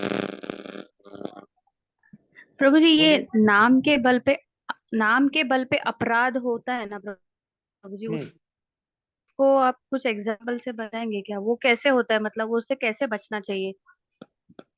नाम के बल पर पाप करने का मतलब है कि मैं जो हूँ अपराध करूंगा। अपराध मैं इसीलिए कर रहा हूँ कि क्योंकि बाद में मैं नाम जब लेके इस अपराध से आने वाला जो पाप है या जो भी है उसको मैं निरस्त करूंगा। इस प्रकार का विचार से जो है जब व्यक्ति नाम जप कर रहा है तो फिर ये अपराध। बोले तो हरिनाम में इतनी शक्ति है कि मैं जितना भी पाप करूंगा तो मेरा हरिनाम जो है उसको काट देगा। इस प्रकार का विचार से, जैसे परीक्षित महाराज का मैं ये देखा था, कुंजर शौचवत, तो हाथी का जो स्नान है उस प्रकार का ये हो गया। हाँ, यानी कि हाथी जो है अच्छी तरह स्नान तो कर लेता है सरोवर में जाके, लेकिन जैसे बाहर आता है तो धूल भी छिड़का लेता है, तो फिर उसका कुछ मतलब नहीं है। तो इसी प्रकार से जो है हमारे मन में कभी ऐसा विचार आता है कि नाम के बल पर पाप करना, यानी कि मैं नाम जप कर रहा हूँ, लेकिन बाद में जो भी पाप करूंगा ये पाप जो है ये मेरे नाम जप का बल से वो निकल जाए। इस प्रकार का विचार धारणा से जप करना जो है वो भी अपराध है। एक्चुअली वास्तविकता में देखा जाए तो हम लोग जो है नाम जप किसके लिए कर रहे हैं? भगवान को प्रसन्न करने के। वो भगवान का नाम है, जितने लेंगे उससे जो है भगवान प्रसन्न होते हैं। लेकिन अगर हम लोग जो है अपने स्वार्थ के लिए यानी कि अपना अपराध दूर करने के लिए जप कर रहे हैं, तो फिर उसके लिए कम से कम ये हरिनाम जप दूसरा कोई मंत्र आप बोल सकते हैं। ये नाम के बल पर पाप।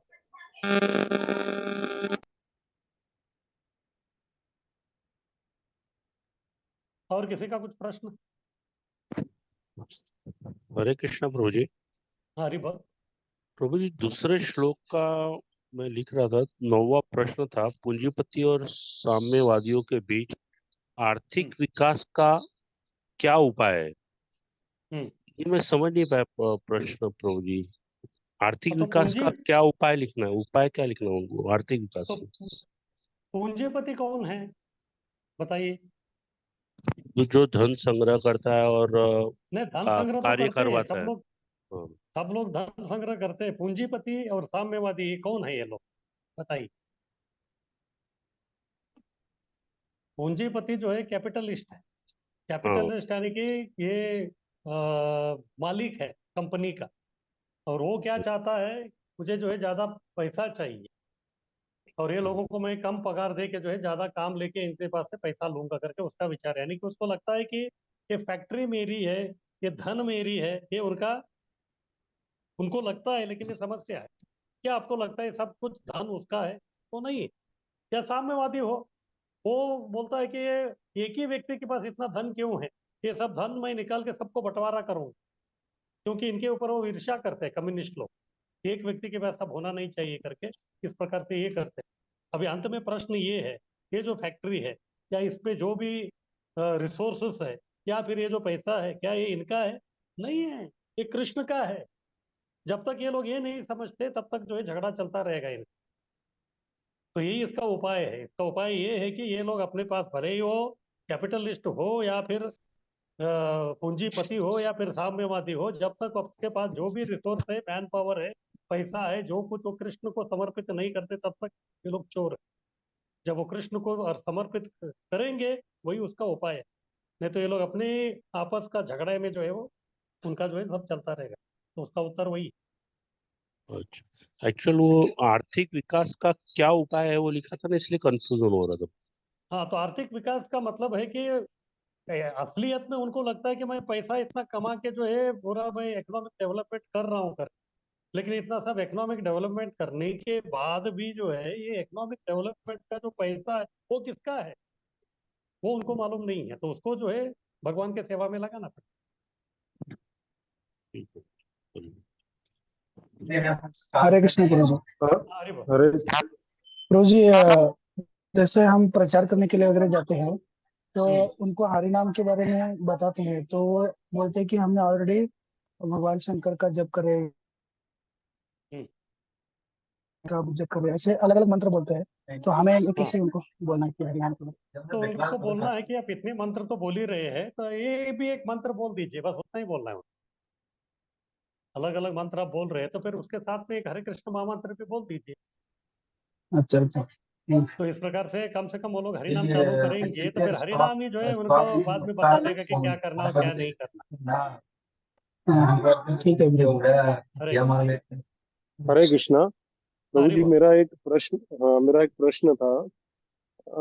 जो हमने पिछली कक्षा में भी दिया था, ये क्रोध वेग जो है हम्म, इंसान का, हम्म, जिसके हमने बताया था कि इसको पूरी तरह रोका नहीं जा सकता और हम्म, इसको सदुपयोग करना चाहिए कृष्ण भावना अमृत के प्रचार के लिए। ओके। हम्म, बट हम लोग जो इस समाज में रह रहे हैं, या जैसे हम जॉब करते हैं या कहीं पे बहुत सारे काम करते हैं, ऑफिस में कभी किसी व्यक्ति के किसी मतलब भौतिक कार्य भी मतलब करने ही है ना, सैलरी ले रहे हैं, आ रहे हैं ऑफिस में, जा रहे हैं। तो जब हम्म, गुस्सा आता है या कोई हम्म। सोशल वर्क भी देखते हैं, कोई सोसाइटी में हो रहा है, तो उस पे गुस्सा आता है जहाँ पे लोग इस चीज से अटैच नहीं होते, तो वहां पे हमें किस तरीके से अपने गुस्से का सदुपयोग करने के बारे में सोचना चाहिए, इसके बारे में थोड़ा बता सकते हैं? देखिए, ये जो क्रोध वेग या दूसरा जो भी वेग हम लोग बोल रहे हैं, ये भक्ति से रिलेटेड है। आपका भौतिक दुनिया, आपका ऑफिस, उसके उसका कोई लेना देना नहीं। हम क्रोध किधर कर रहे हैं? जो लोग भक्ति करने नहीं दे रहे हैं या भक्तों के ऊपर वो लोग ये कर रहे हैं, तभी हम लोग क्रोध प्रकट कर रहे हैं। अन्यथा हम लोग जो है शांति ही है। तो इसलिए हमको जो है जो भी आपका सोसाइटी में गड़बड़ हो रहा है, ये हो रहा है, वो हो रहा है, उसमें आपको पढ़ना ही नहीं।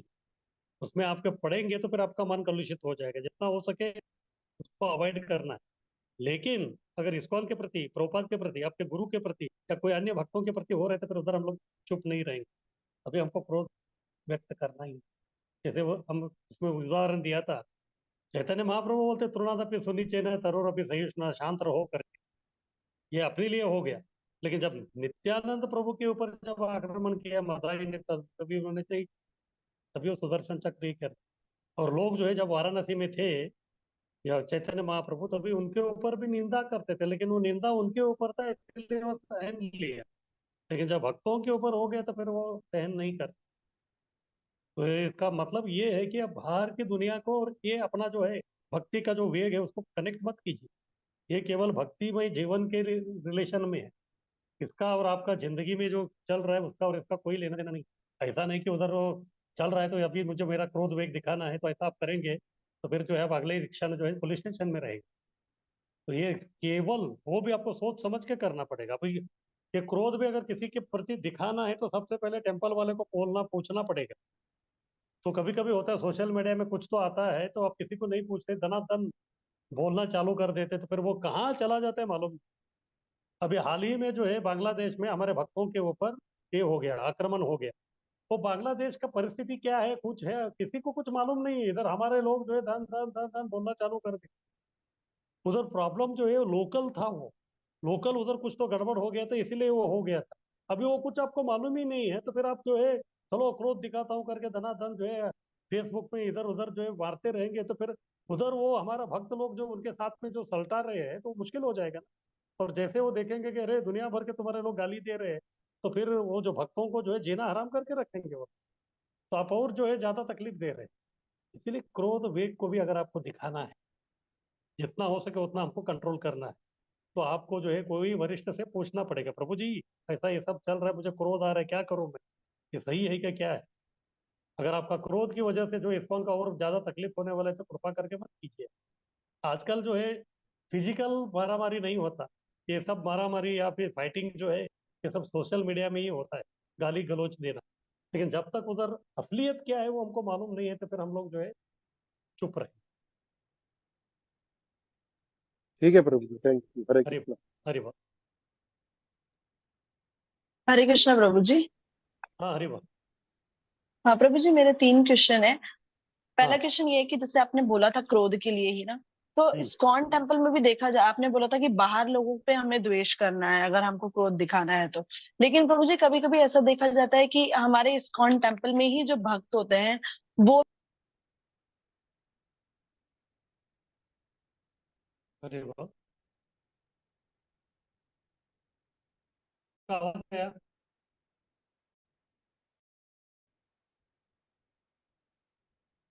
हरि बोल। हरे कृष्ण प्रभु हाँ। जी। हाँ, बोलिए, आपका आवाज चला गया, फिर बोलिए। हाँ प्रभु जी, मैं शायद आउट हो गई थी। हम्म। हाँ प्रभु जी, तो मैं बोल रही थी कि हम कभी कभी देखते हैं कि इस्कॉन टेम्पल में भी जो भक्त होते हैं वो इस्कॉन के खिलाफ हम्म। बोलते हैं या फिर भक्तों के खिलाफ हम्म। बोलते हैं। तो इसमें भी हमें उनके ऊपर क्रोध करना चाहिए क्या प्रभु जी, या उनको बताना चाहिए क्या कि आप गलत हो या सही हो? देखिए आपका उद्देश्य क्या है, जब वो कुछ तो गलत बता रहा है या गलत कुछ तो कर रहा है, अगर आपको लगता है कि आपको बोलने से वो बंद कर देगा फिर वो सुधर जाएगा तो तुरंत कीजिए, हमको कुछ प्रॉब्लम नहीं है। लेकिन अगर आपके बोलने से हम्म। जो है परिस्थिति और भी ज्यादा गंभीर होने वाला है और ज्यादा जो है लड़ाई झगड़ा ये सब होने वाला है, तो फिर आप उसको नहीं करना। तो तभी आपको जो है ऐसा कोई व्यक्ति को पकड़ना चाहिए कि उनका वो व्यक्ति सुनता है। तो ऐसे व्यक्ति को जाके नम्रता से आपको बताना पड़ेगा कि प्रभु जी मैं ऐसा देख रहा हूँ कि इस प्रकार से जो ये सब चल रहा है, कृपा करके जो है थोड़ा आप उसके ऊपर नजर रखिए। अंत में हमको क्या करना क्या है, हमको जो है सब लोगों को जो है संभाल के लेके जाना है। हो सकता है कि वो हम्म। किसी के बहकाव में कर रहा है या क्या है, हमको वो कारण मालूम नहीं है। लेकिन अगर आप पूछने के लिए जाएंगे तो शायद आपको वो कुछ बताएगा नहीं। अगर जो उनका कोई मित्र है या कोई उनका काउंसलर है या कोई टेम्पल वाले है या कोई ब्रह्मचारी है, किससे वो अच्छी तरह खुल सकता है वो। अगर ऐसे व्यक्ति के साथ अगर वो बात करेगा तो फिर वो खोलेगा कि वो ऐसा क्यों बोल रहा है, कुछ तो रहेगा उसका कारण, वो क्या है हमको मालूम नहीं है। फिर तब जाके जो है उसका जो भी वो दोष है या गड़बड़ है उसको वो लोग बोलेंगे, तो फिर वो असलियत में अगर वो नम्र है तो फिर समझ जाएगा वो। लेकिन उसके बावजूद भी अगर वो कुछ कर रहा है तो फिर अलग प्रकार का जो है उसके ऊपर हमको ट्रीटमेंट करना पड़ेगा। तो कभी कभी जो उसको कुछ दिनों तक मंदिर में ना आने के लिए हम लोग उसको बोल सकते हैं आप 3 महीना मत आइए। तो इसीलिए हमारा मेन उद्देश्य यही है कि वो व्यक्ति ऐसा बोल रहा है कि क्यों बोल रहा है, कुछ तो कारण होना चाहिए। लेकिन अगर आप डायरेक्ट जाके उससे बात करके ये करने का अगर उस प्रकार का आपका संबंध है तो कोई प्रॉब्लम नहीं, कैन गो है। लेकिन अगर आपको लगता है कि आप जाए डायरेक्ट जाके जो है उससे बात करने से और बात बिगड़ सकता है, तो फिर ऐसा कोई व्यक्ति को ढूंढिए, वो व्यक्ति का ये व्यक्ति सुन सकता है फिर समझ सकता है। और अगर ये अपने आप में सुधार हो गया तो फिर अच्छा ही है। तो बिना झगड़े का ही जो है सब बात ये हो गया। तो ये दोनों देख के जो है आपको निर्णय लेना पड़ेगा इसके यस प्रभु जी, ओके प्रभु जी। और बाद। सेकंड क्वेश्चन मेरा ये है कि सेकंड क्वेश्चन प्रभु जी, कि जैसे आपने मैंने पढ़ा था जिह्वा वेग के बारे में, तो जिह्वा वेग में आप बोल रहे हैं कि जो जीवा है उसको हम कृष्ण प्रसाद से ही हम कंट्रोल में कर सकते हैं। तो हम्म। प्रभु जी हम जैसे गोविंदास में भी खाते हैं प्रसाद, हम्म। तो हम्म। मोस्टली वहां पर प्रसाद मतलब हर जगह पे लगता है, लेकिन कभी कभी ऐसा देखा जाता है कि शायद नहीं भी लगता है, हमने पूछा भी है मंदिर में। तो फिर प्रभु जी क्या हमें नहीं खाना चाहिए क्या गोविंदास में? अभी देखिए गोविंदा का प्रसाद लेने के बाद भी आपका जो है भावना है वो शुद्ध है, वो जो है ज्यादा कुछ तकलीफ नहीं हो रहा है तो फिर हमको कुछ प्रॉब्लम नहीं है। अगर गोविंदा के प्रसाद खाने के बाद जो है अगर हमारे भावना में कुछ तकलीफ हो रहा है, भावना में कुछ गड़बड़ हो रहा है, तो फिर आपको सोचना पड़ेगा। क्योंकि ये जो अन्न है, तो जैसा अन्न वैसा मन, ये फॉर्मूला है। तो इसलिए भले वो किधर का भी प्रसाद हो या कुछ भी हो, अगर उससे जो है मुझे कुछ तकलीफ हो रहा है, कुछ लोगों को होता है उस प्रकार का। जैसे अगर कोई व्यक्ति सात्विक है तो उसको आप राजसिक प्रसाद देंगे, प्रसाद ही है लेकिन वो राजसिक टाइप का है, ज्यादा मसाले वाला, उसको नहीं जम। तो इस प्रकार से इंडिविजुअल हर एक का जो है वो अलग अलग है। तो इसलिए आपका फॉर्मूला यही है कि क्या उधर का प्रसाद खाने से मेरा जो है भावना, अंतःकरण, मेरा चेतना, प्रज्ञा में कुछ बदल आ रहा है, कुछ गड़बड़ हो रहा है, तो फिर आपको छोड़ना पड़ेगा। अगर नहीं हो रहा है तो फिर कीजिए, कुछ समस्या नहीं है। तो प्रभु जी इससे मतलब हमारी हमारी जो कृष्ण भावनामृत मतलब उसमें कुछ ये नहीं होगा ना, अगर हम मतलब वो भोग लगा हुआ नहीं होता है ऑलमोस्ट। वैसे हमें बोला जाता है कि हमको भोग लगा के ही खाना है भगवान का प्रसाद, तो उससे हमारा कोई अपराध या वैसा कुछ नहीं हो रहा ना? देखिए, अगर आपको लग रहा है, आपको मालूम है कि ये ऑफरिंग नहीं हुआ है, तो फिर आप अवॉइड कर सकते हो, या फिर उनको बोल सकते हैं कि आप जो है प्रसाद को जो है भोगा बिना चढ़ाए क्यों रख रहे हैं। फिर अगर आप बोलेंगे तो फिर उधर के लोग जो है फिर भोग लगाना आरंभ कर देंगे। अच्छा, ठीक है प्रभु जी। हाँ, अरे बाप। और किसी का हरे कुछ कृष्ण प्रश्न? और प्रभू जी। प्रभु जी हाँ, हरे बोलिए, हाँ बोलिए। हा प्रभूजी ज्या नामाच्या 3 अवस्था सांगितल्या ना, अपराधयुक्त हम्म, हम्म, आणि शुद्ध अवस्था आणि अपराध कमी करण्याची जी अवस्था आहे की नाही प्रभूजी, हम्म। तर त्या अपराध कमी करण्याच्या अवस्थेमध्ये शुद्ध आणि अपराधयुक्त यांच्या मध्यभागीतली ही कुठलं म्हणजे हे कसं काय प्रभूजी? त्याला नामाभास म्हणतात. मी सांगितलं ना, अपराधयुक्त म्हटलं तर पूर्ण अंधारा है। अपराधयुक्त का मतलब है पूरा अंधेरा है, अभी तक जो है कोई प्रकाश नहीं दिख रहा है सुबह का। और अभी बीच वाला जो है अपराध कम करने का, यानी कि अंधकार कम करने का, यानी कि सूरज का केवल जो है लाल दिख रहा है, अभी तक सूरज नहीं दिखा है। लाल दिख रहा है तो थोड़ा थोड़ा प्रकाश दिख रहा है। तो इसी प्रकार से थोड़ा थोड़ा नाम में जो है हमारा रुचि आने लगा है, और रुचि आने की वजह से जो है हमारा अपराध धीरे धीरे कम हो रहे हैं। क्योंकि अपराध एक क्षण में, एक झटके में वो कम नहीं होते, उसको समय लगता है।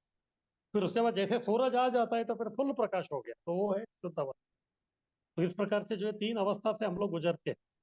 ये अपराध युक्त जो है वो स्टार्टिंग में रहता है 1 2 3 साल तक, लेकिन जैसे आप सेवा करेंगे, संग करेंगे, शास्त्र सुनेंगे, धीरे धीरे अब कम हो जाता है। क्योंकि आपको मालूम होता है ये करने से अपराध होता है। कभी कभी स्टार्टिंग में जो है लोगों को समझ में नहीं आता कि ये करने से अपराध होता ही करके, वो धीरे धीरे समझ जाएंगे। फिर उसके बाद एक लेवल आएगा, वो अभी तक पूर्ण नहीं हुआ है, वो बीच वाला स्टेज है, वो नामाभास बोलते हैं। फिर उसके बाद जैसे जो अपराध कंप्लीटली सब पूरा खत्म हो जाते हैं, तो फिर वो व्यक्ति जो है शुद्ध नाम या शुद्ध प्रेम में आता है, तभी जो है पूरा प्रकाश रहेगा, बिल्कुल अंधेरा नहीं रहेगा।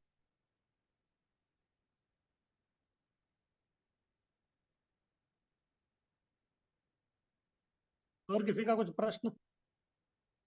हरे कृष्णा प्रभु जी, दंडवत प्रणाम। अरे बात। मेरा पेन से बोल रही हूँ प्रभु जी। मेरा एक क्वेश्चन है कि भक्ति में जो स्टार्टिंग में मैं किसी भक्त को ला रही हूँ, उन्हें पहले सेवा करने का मौका देना चाहिए कि प्रवचन सुनने के लिए? दोनों मौका देना चाहिए। फिर व्यक्ति का देखना पड़ेगा कि उसका रुचि ज्यादा किसमें है। कभी कभी कुछ लोग जो थोड़ा बुद्धिमान रहते हैं तो फिर वो लोग सेवा कम करते हैं और प्रवचन ज्यादा सुनते हैं, एक दृष्टि से वो भी अच्छा है। और कुछ जो बुद्धिमान नहीं है, उनको जो है प्रवचन में नींद आता है या फिर अच्छा नहीं लगता, तो फिर वो लोग सेवा में चले जाते हैं। लेकिन अगर कोई व्यक्ति के बिना प्रवचन सुने केवल सेवा कर रहा है, तो उसको समझ में नहीं आता कि वो सेवा क्यों कर रहा है, तो सेवा में किस प्रकार का भावना से कर रहा है, वो सब वो प्रवचन सुन के सीखेगा वो। और दूसरा व्यक्ति केवल प्रवचन सुन रहा है, वो सेवा नहीं कर रहा है, तो फिर प्रवचन सुनने के बाद क्या उसका प्रयोजन है वो उसको मालूम नहीं है। इसलिए दोनों को हम लोग अलग अलग नहीं कर सकते, हर व्यक्ति को दोनों करना है, प्रवचन भी सुनना और सेवा भी करना है। लेकिन उसके उसके रुचि के अनुसार स्टार्टिंग में वो रहेगा, लेकिन उसके बाद जो है जब वो एक लेवल में आता है तो फिर उसको दोनों में रस आएगा, सेवा करने के लिए भी और प्रवचन के लिए। लेकिन ऐसा नहीं कि केवल आप सेवा कर रहे हैं, प्रवचन नहीं सुन रहे हैं, तो फिर जो है वो ज्यादा फायदा नहीं करेगा। वो व्यक्ति जो है शास्त्र न जानने जी के कारण प्रभु जो है जी। हमेशा जो है झगड़ा करेगा, कुछ तो गड़बड़ हो सकता है। जी प्रभु। अरे क्योंकि एक भक्त है प्रभु जी जो मेरे कोलकाता से हैं, तो वो से भक्ति करने मतलब जुड़े हैं अभी फिलहाल में, तो प्रवचन नहीं सुनते हैं और सिर्फ वो सेवा करने के लिए जाते हैं। तो ज्ञान तो पहले जरूरी ठीक है ना है, प्रभु, फिर अपना। ठीक है। अभी देखिए, अगर उसको प्रवचन सुनने का इच्छा नहीं है तो फिर फिलहाल उसको जो है सेवा करने दीजिए, थोड़ा जाने दीजिए, और 6-7 महीना वो जाने के बाद जो है सेवा करने से भी व्यक्ति का जो है थोड़ा अंतःकरण शुद्ध होता है। फिर उसके बाद उसको बोल सकते हैं आप, अभी हाँ इतना आप सेवा कर रहे हैं तो कभी कभी जो है थोड़ा प्रवचन में आपको बैठना चाहिए करके। अगर स्टार्टिंग में ही बैठेंगे, बैठने के लिए बोलेंगे, उसको उधर बैठने का तकलीफ है तो फिर वो आना ही बंद कर देगा। इसलिए स्टार्टिंग में उस जो हम्म, लोग आते हैं ना, उनको जो अच्छा लगता है किधर न किधर तो उसको फिट करना है पहले। और फिट होने के बाद जो उसको जो है जी प्रभु। थोड़ा समय जाने के बाद उसको इधर लगाना उधर लगाना क्या करना वो बाद में होगा। ठीक है, ओके प्रभु जी। हरे हरे। तो ठीक है, हम लोग आगे बढ़ते हैं। तो अभी प्रश्न है कि ठीक है, अभी ये जो है रोग से जो है ठीक होना है, तो उसके लिए क्या करना है, हमको हरिनाम लेना है। और हरिनाम का जो है 3 अवस्था हमने ये देख लिया। तो फिर कभी कभी लोगों को लगता है कि मैं अकेला नहीं कर सकता ये हरिनाम लेना जो है, मुझे अकेला जो है मुश्किल है।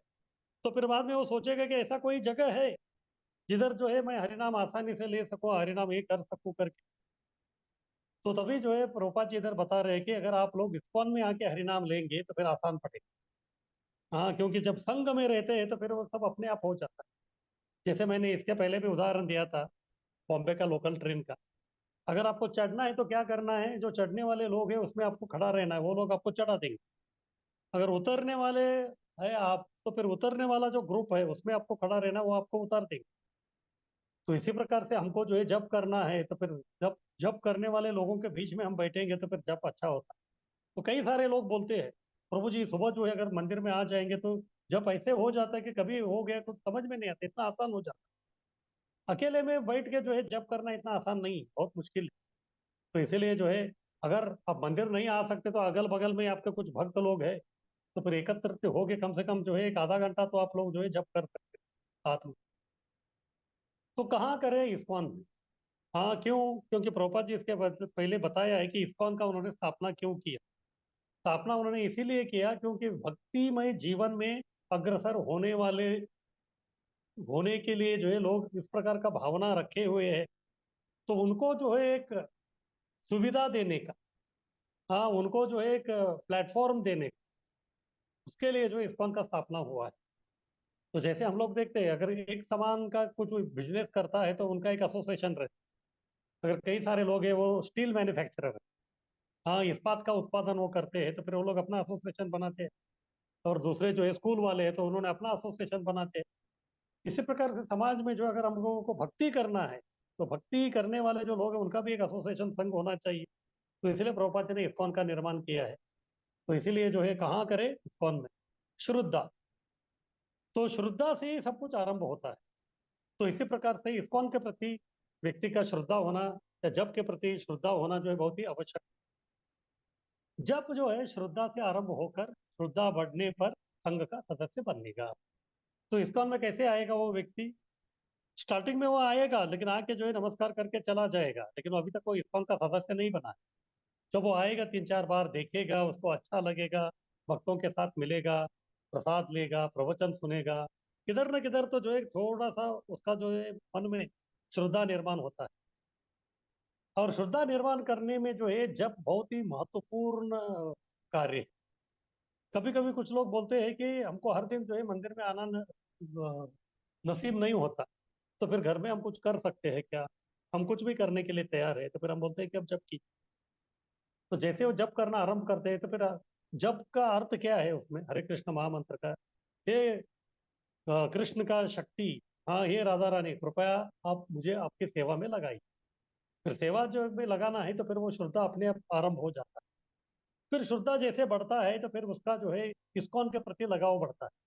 इस्कॉन के प्रति लगाव बढ़ने के बाद वो बार बार आने लगता है, तो फिर वो इस्कॉन संघ जो है उसका वो सदस्य बन जाता है। इस प्रकार जब श्रद्धा आता है तो तभी जो है धीरे धीरे वो व्यक्ति वो इस्कॉन का सदस्य या भक्त जो है वो बनता है। उसमें कुछ लोग जो है लाइफ मेंबर बनते हैं, या कुछ लोग हितैषी शुभ चिंतक बनते हैं, या कुछ लोग जो है भक्त भी बन सकते हैं। या अगर कोई युवा है, उसको जो है बहुत ही अच्छी तरह भक्ति कर रहा है, तो फिर हो सकता है कि वो ब्रह्मचारी भी बने। फिर इसके बाद जब वो सदस्य बनता है किसका, इस्कॉन का, और इस्कॉन में जब आता है तो फिर इस्कॉन में कौन बैठे हैं, सब साधु लोग बैठे हैं। सब भक्त लोग जो है वो साधु से कोई कम नहीं है, सब साधु स्वभाव वाले लोग हैं। तो उनका संग जब वो संग करता है तो फिर क्या हो जाएगा, साधु संग उसको मिलता है। अगर कोई व्यक्ति जो है हमेशा शराबी के पास में बैठता है, अगर उसको शराब अच्छा भी नहीं लगता है तो फिर वो एक दिन शराबी बन ही जाता है। तो इसी प्रकार से कुछ लोग जो है, अगर स्टार्टिंग में उनको भक्ति कुछ अच्छा नहीं भी लगता, लेकिन वो संग कर रहा है तो फिर वो संग में आ ही जाता है। तो इसीलिए प्रभुपाद जी बोल रहे हैं, संकीर्तन मंडली विश्व भर में है। कृष्ण ध्यान न जानने वाले, दूर रहने वाले भी हरिनाम से आकर्षित होते हैं। कुछ लोग सर मुंडाकर संकीर्तन करके नकल करते हैं। इनमें से कुछ लोग दीक्षा भी लेते हैं।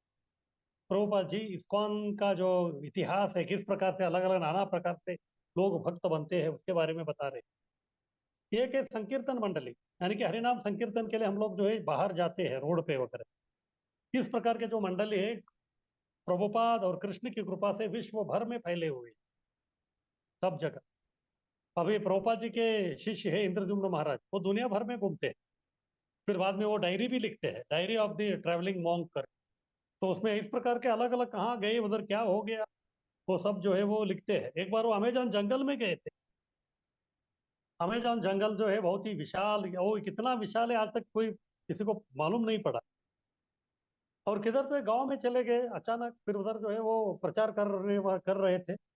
तो तभी अचानक जो एक आदिवासी व्यक्ति था वो आ गया। वो आके बोलने लगा महाराज जी को, महाराज जी आपको जो है मेरा घर में लेके जाना। अभी महाराज जी थोड़ा घबरा गए, ये ऐसा कैसे बोल रहा है करके, फिर भी गए उधर।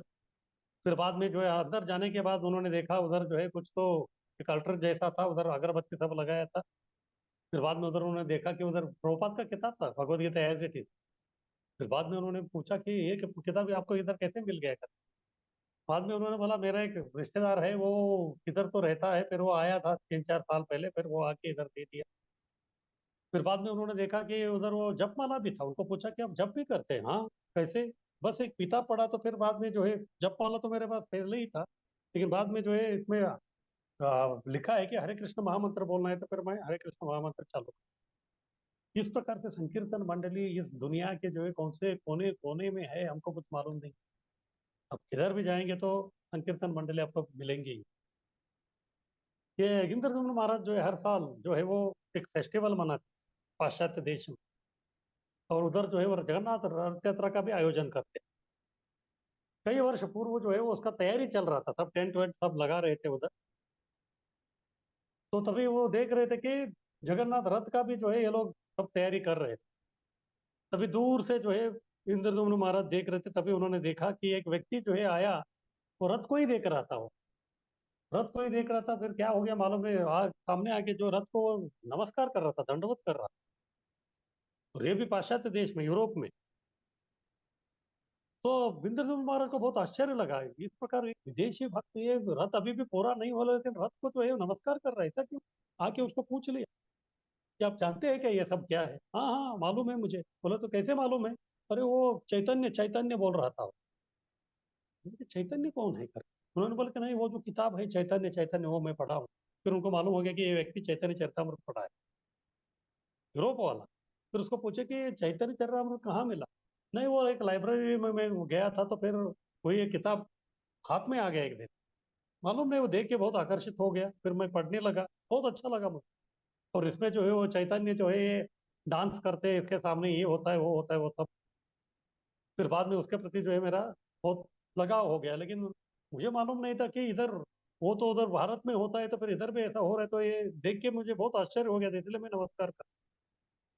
देखिए कौन भक्त किधर जो है किस तरह से वो कनेक्टेड होता है, किस तरह से वो श्रद्धा दिखाता है, ये जो है हम बिल्कुल सोच नहीं सकते। इस प्रकार से जो है कई अलग अलग प्रकार के जो है घटनाएं जो है कृष्ण और भक्तों के जीवन में जो है चलते रहते। और प्रभुपाद जी बोल रहे कि कृष्ण ज्ञान न जानने वाले, दूर रहने वाले भी हरिनाम से आकर्षित हो जाते हैं। जैसे संकीर्तन बस पार्टी, वो लोग भी अलग अलग जगह में जाते हैं। तो लोगों को मालूम नहीं कि ये कौन है, फिर ये क्या कर रहे हैं। या फिर कभी कभी हम लोग अपने गांव में मार्केट में जाते हैं तो कभी कभी लोगों को मालूम नहीं है, लेकिन बहुत सारे लोग जो आकर्षित हो जाते हैं हरि नाम में। कभी कभी हम देखते हैं कि कुत्ते भी आ जाते हैं। हाँ, कुत्ते भी आते, कुत्ते भी नाचते, सब जो है इस प्रकार से बहुत सारे लोग जो आकर्षित होते हैं। और प्रभुपाद जी बोल रहे कि उसी में जो है कुछ लोग बहुत ही सीरियस हो जाते हैं अपने भक्तों को देख। फिर वो आके पूछते हैं कि मैं भी आप जैसा जो है शेव कर सकता हूँ, सर मुड़वा सकता हूँ। बोल के ठीक है चलो। जैसे तमाल कृष्ण महाराज थे तो उनका राधा दामोदर संकीर्तन पार्टी थी। वो लोग सब जगह घूमते थे, और कोई जो एक जगह में बहुत बड़ा बस था उनका वो, और बस के अंदर बाथरूम भी था। अगर कोई बोलता था कि मुझे भी आप जैसा बनना है तो तुरंत उसको अंदर लेके जाते थे बाथरूम में, फिर उसका उधर ही शेविंग हो जाता था। फिर शेविंग होके तिलक लगा के उसको जो है धोती कुर्ता में बाहर ये करते। इस प्रकार से जो है लोग कभी कैसे आकर्षित होते समझ में नहीं आता। कुछ लोग सर मुंडा कर संकीर्तन करके नकल भी करते हैं कुछ लोग। हाँ, कुछ लोग नकल करने के दृष्टिकोण से जो है हरि नाम लेते हैं, लेकिन नकल करो या कुछ भी करो, हरि नाम अपना काम करेगा। हाँ, जैसे जानते हुए न जानते हुए या जाने अनजाने में भी अब मेडिसिन खा लिया, वो अपना काम करेगा। तो इसी प्रकार से हरि नाम जो है भव रोग का औषधि है, वो अपना काम तो बिल्कुल करेगा ही। और इनमें से जो है कुछ लोग बाद में सीरियस बनने के बाद वो लोग दीक्षा लेते हैं। ये साधु संघ का प्रभाव है। साधुओं के संग में रहने से जो है उसका भक्ति का शुभारंभ होता है। फिर बाद में जब दीक्षा लेता है तो तब तक जो है सब चलता रहता है। फिर उसके बाद जो है वो व्यक्ति पूरा पक्का बन जाता है। आगे कीजिए।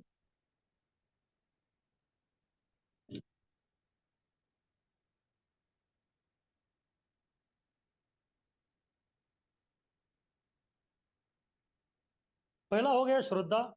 वो श्रद्धा की वजह से वो साधु संग करता है। जब साधु का संग कर रहा है तभी एक ही कार्य होता है, वो है भजन क्रिया। साधु हमेशा क्या करते रहते हैं? भजन करते रहते हैं, भजन क्रिया ही चलता रहता है। तो निष्ठावान को दीक्षा देने को भजन क्रिया कहते हैं। जो निष्ठावान व्यक्ति है, श्रद्धा उसका पूरा बढ़ गया है, अगर वो व्यक्ति जो जब दीक्षा लेता है तो फिर वो भजन क्रिया स्टार्टिंग चालू है, लेकिन भजन क्रिया का पराकाष्ठता वही दीक्षा लेने की। फिर उसमें वो 16 माला जप करेगा। हाँ, फिर बाद में 4 नियम का पालन करेगा। फिर प्रभुपाद जी के आंदोलन में जो है दास दासानुदास भाव में जो है वो व्यक्ति अपना जो है सब अ, जीवन जो है पूरा यापन करेगा। फिर भजन क्रिया करते करते करते जैसे वो करता रहेगा वैसा जो उसके अनर्थ उससे निवृत्ति होता रहे। 4 नियम का पालन। अवैध ही नहीं, मैथुन जीवन से पूर्णतया जो है बचना है। वैध हो या अवैध हो, यानी कि विवाह के बाद में करो या विवाह के पूर्व करो, कभी भी करो, ये जो है मैथुन, क्योंकि ये काम है। और जब तक जो है काम नहीं जाता तब तक उधर राम नहीं आता या शाम नहीं आता। राम और शाम को उधर लाना है तो फिर काम को जोर रखना ही पड़ेगा। तो इसीलिए इधर बता रहे हैं कि अवैध ही नहीं, मैथुन जीवन से पूर्णतया बचना है। इसलिए गृहस्थों के लिए भी प्रभुपाद जी कहते हैं अगर आपको जो ये करना ही है तो फिर केवल जो है संतान उत्पन्न करने के लिए, हाँ, संतान उत्पन्न करने के बाद भी उनका जिम्मेदारी, उनका उत्तरदायित्व लेना है कि वो लोग भक्त बने। हाँ, तब इस प्रकार से आप कर रहे हैं तो फिर अनर्थ निवृत्त सबका होगा। अपना समय द्यूत तर्क वितर्क में बर्बाद ना करें। आजकल देखते हैं लोग जो है भक्ति छोड़ के या भक्ति में जो विषय उसको छोड़ के जो अलग अलग प्रकार के द्यूत यानी कि जुआ चलता रहता है। आजकल मोबाइल खोलेंगे तो रम्मी और ये और वो क्या क्या चलता रहता है। हाँ, तो लोग जो है पूरा पागल हो गए। लोगों को लगता है कि बिना काम के पैसा मिलना चाहिए। अगर सबको बिना काम के पैसा मिलने लगेगा तो फिर काम कौन करे? किसी को तो काम करना पड़ेगा ना। कुछ भी नहीं तो कम से कम जो अनाज तो उगाना पड़ेगा, और वो भी नहीं करेगा तो फिर खाएंगे क्या? इसीलिए प्रभुपाद जी हमेशा बोलते थे कि अगर जो है आप अनाज नहीं उगाएंगे तो फिर कल क्या केवल ये नटमुट खाते रहेंगे? वो नहीं हो सकता। तर्क वितर्क में बर्बाद ना करें। अब आजकल जो टीवी में यही चलता है, तर्क वितर्क। कुछ तो एक मुद्दा ले लेते हैं, फिर 10 लोगों को बिठाते हैं, सब लोग जो अपना अपना झगड़ा करते रहते हैं, ये करते रहते हैं, सब वही है। और आजकल जो है जो सीरियल्स आते हैं उसमें क्या रहता है, बस सास बहू उनका ही सब चलता रहता है। अरे, अपने घर में क्या सीरियल कम है क्या? हाँ, तो दूसरा जो है एक टीवी में देखना है। भोजनालय में मांस तथा प्याज से बने तथाकथित स्वादिष्ट भोजन न खाए। तथाकथित स्वादिष्ट हमको नहीं खाना है भोजनालय मांस, क्योंकि ये सब तामसिक है जो भक्ति में हमको आगे बढ़ने नहीं देते। उसके बाद धूम्रपान, भांग, कॉफी, ये सब जो हमको नहीं पीना है, इनके 4 नियम का पालन करना है। ये अनर्थ जो है निवृत्त होते रहते हैं, लेकिन इतना आसान नहीं है, क्योंकि हमारा स्वभाव जो है कभी कभी ये कुछ गड़बड़ करता रहता है। मायापुर में चैतन्य महाप्रभु का जो जन्म स्थान है योग पीठ, वो भक्ति सिद्धांत सरस्वती ठाकुर ने उधर मठ बनाया। मठ बनाने के बाद उधर जो है योग पीठ का एक पुजारी था, जो हर दिन जो है भगवान का पूजा पाठ सब करता था, लेकिन बहुत ही वो व्यक्ति गुस्से वाला था। सब भक्तों के साथ झगड़ा, ऐसा कोई व्यक्ति बचा नहीं था जिसके साथ वो झगड़ा नहीं किया था। इसीलिए जो लोग उसको जो है अलग अलग प्रकार के जो है निंदा करते थे, ये करते थे, वो करते थे, सब चलता था। और क्या हो गया मालूम नहीं, उस व्यक्ति को जो है बहुत बड़ा बीमारी हो गई, फिर बीमारी के कारण जो है वो व्यक्ति का मृत्यु भी हो गई। फिर मृत्यु होने के बाद जो है सब लोग जो भक्त लोग जो एक जगह बैठे थे, फिर बाद में उसके बारे में चर्चा कर रहा था, अरे वो ऐसा करता था, वैसा करता था, ये है वो है। अभी व्यक्ति चला गया, तो अभी उसका जो है उसके बारे में इतना सब आलोचना तर्क वितर्क करने की कोई आवश्यकता नहीं। और उधर से भक्ति सिद्धांत सरस्वती ठाकुर गुजर रहे थे, उनके कानों में पड़ा ये लोग सब ये क्या कर रहे हैं। तो तुरंत वो आए भक्ति सिद्धांत सरस्वती ठाकुर और बोलने लगे कि केवल उसके बारे में नेगेटिव नकारात्मक ही बोल रहे, वो भक्त था, एक भी अच्छा गुण आपको नहीं दिखता कि दिखा क्या उससे? आपने कभी देखा क्या उसको? वो हमेशा जो है फ्रेश और अच्छा सुंदर कपड़ा पहनता था और सुंदर तिलक लगाता। वो उसका जो जो अच्छा ही था वो अपने नहीं देख, केवल वो झगड़ा किया, ये किया, वो किया। तो कभी कभी जो है लोग दूसरों के बारे में जब हम लोग आलोचना करते हैं तो फिर वो हमारा अनर्थ है। दूसरे के अनर्थ के बारे में बोलना भी हमारा एक अनर्थ, क्योंकि हम लोग केवल उसका अनर्थ देख रहे हैं, उसमें जो है कोई अच्छा अर्थ वाला जो चीज है हम बिल्कुल नहीं देख। तो वो जो अनर्थ है उसकी वजह से जो है सब प्रॉब्लम। तो इसीलिए जो है व्यक्ति को ये सब अनर्थ जो है चार नियम पालन करके अनर्थों से दूर होने का कोशिश करना चाहिए। जब भजन क्रिया कर रहे हैं, जितना भजन क्रिया होगा उतना अनर्थ निवृत्ति होता रहेगा। जितना अनर्थ निवृत्ति होगा तभी जो है भक्ति में निष्ठा आएगी। भक्ति में निष्ठा तभी आएगी जब हमारे से अनर्थ जो है वो दूर हो जाएंगे। अनर्थ से बचकर फिर कृष्ण भावना में हम लोग को दृढ़ होना है। इतना आसान नहीं, इसके लिए जो है समय लगेगा, लेकिन धीरे धीरे जो हम लोग उसमें दृढ़ हो सकते हैं। आगे कीजिए।